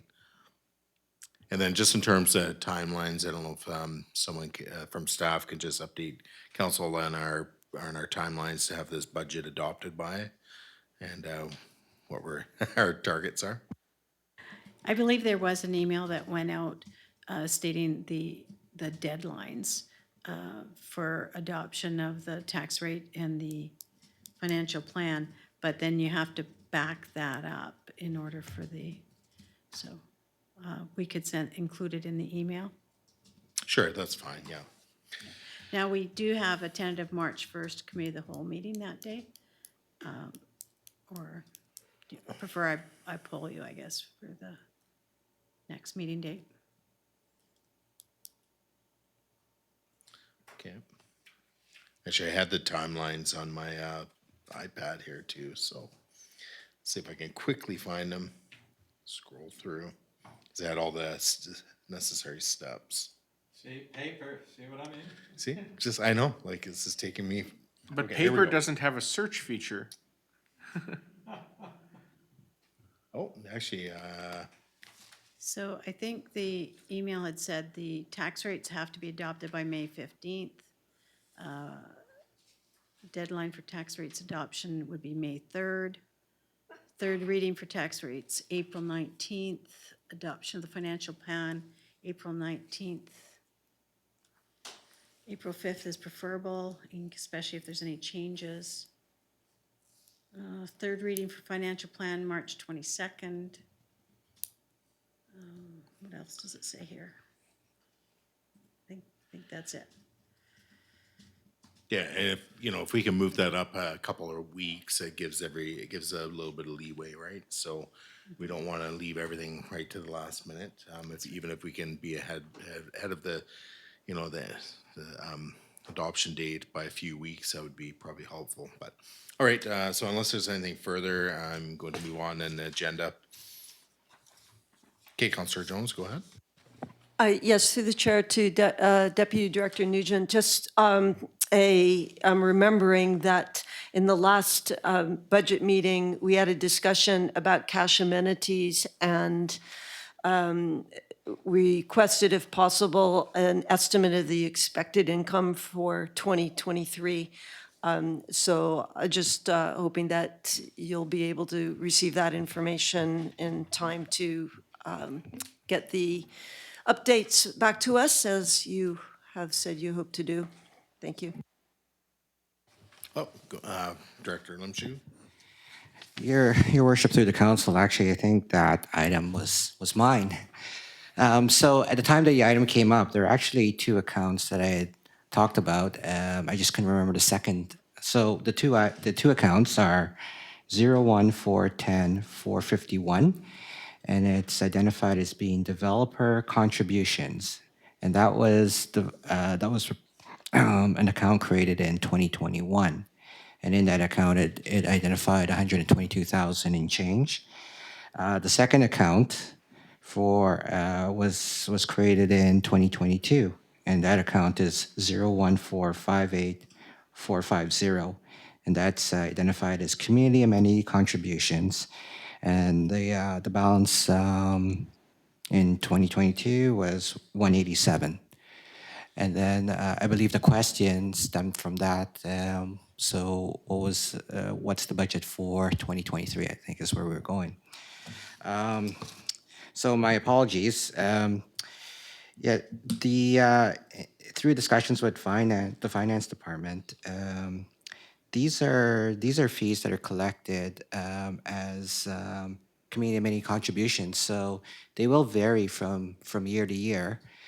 It depends on the scope of the project, the kinds of contributions that are collected at time. It might be in the form of cash, it might be in the form of land, it might be a combination of both. And so the general principle is not to put a number to it because there's so much uncertainty associated with those contributions. So that's why the balance or the estimate is zero for those accounts. I guess the other uncertainty is just timing. The more complex the application, the longer the time is for approval, and whether or not the community supports the application or whether there's opposition to the application. So as council's aware, there are certain rezoning applications that have gone through fairly smoothly, whereas there have been others that haven't gone through as smoothly. And so that's why there's no estimate at this point in time. Councillor Lerner? Thank you. I do appreciate that. And I think the discussion at the last finance meeting was a little bit about looking at in-stream items and not necessarily budgeting beyond that. But I was curious about where, I'm not sure exactly where in the process this would happen, but there have been recent rezoning applications that were approved at the end of the last council's term. There were some development permits that were issued just over the past couple months. I'm wondering, based on what's in stream and approved, is there no way to budget what community amenity contributions are essentially, past the council stage? It would certainly be a best guess because it depends. Each project that has been approved, they're slightly different in terms of what the amenities package is. Like I say, some are cash, some's a combination of cash and land. But I guess the other thing too, again, is timing. So, some applications, they're moving forward with their subdivision. Council's dealing with those through the development permit process. Staff is dealing with that through the subdivision process.